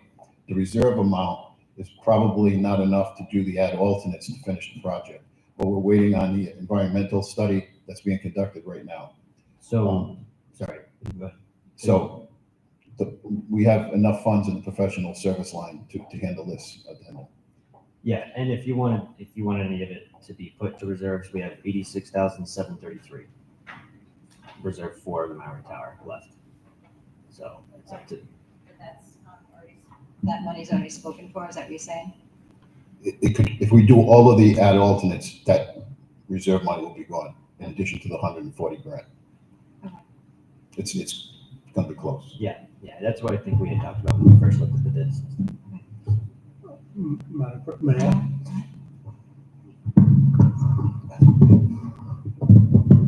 So just so I have a better understanding, it looks like this initially started as a study. Let's see what, it would take to upgrade this tower. And then it progressed into, okay, we've got our study now, we want to look at, putting some money into it. So that's why the bid package was put out, awarded, which I think we had approved a couple of weeks ago.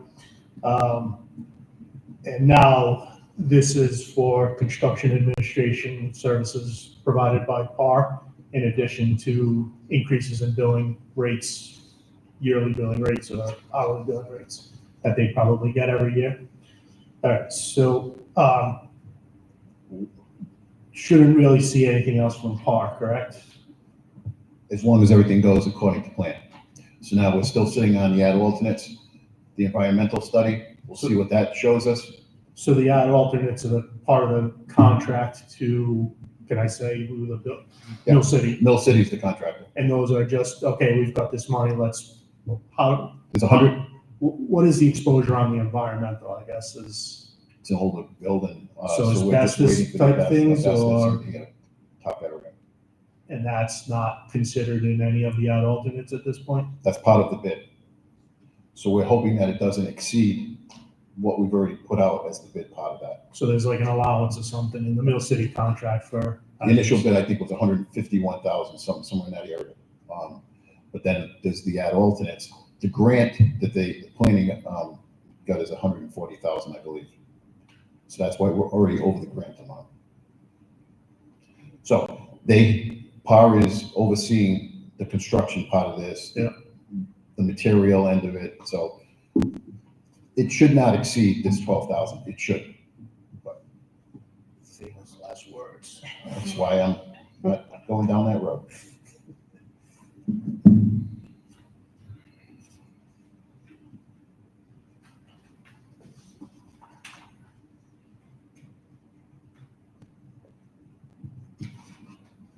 Anyone make a motion?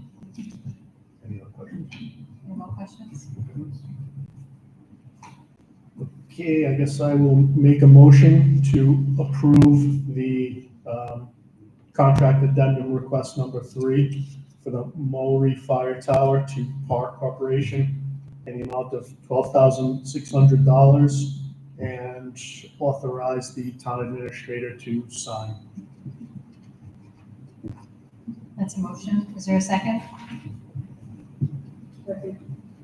Any further discussion? Roll call, please. Mr. Biragad. Yes. Mr. Nara. Yes. Mr. Punchak. Yes. Ms. House. Yes. Thank you. Thank you. Discussion by council vote or other action on resolution in support of Rhode Island League of Cities and Towns 2025 legislative priorities. Mr. Gibbs.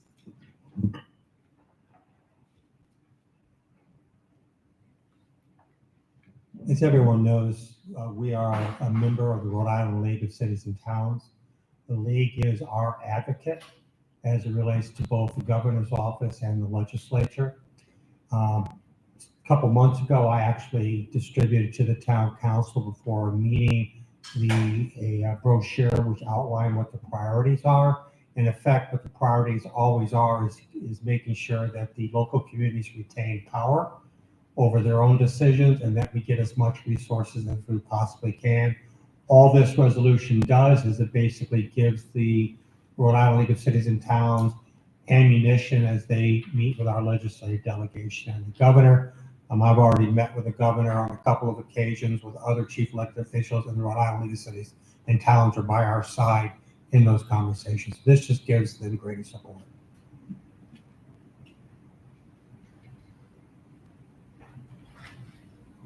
So you're just looking for a motion to approve this? That's correct. And then as soon as we get that, we will then forward that over to the Rhode Island League. Anyone have any questions? Anyone like to make a motion?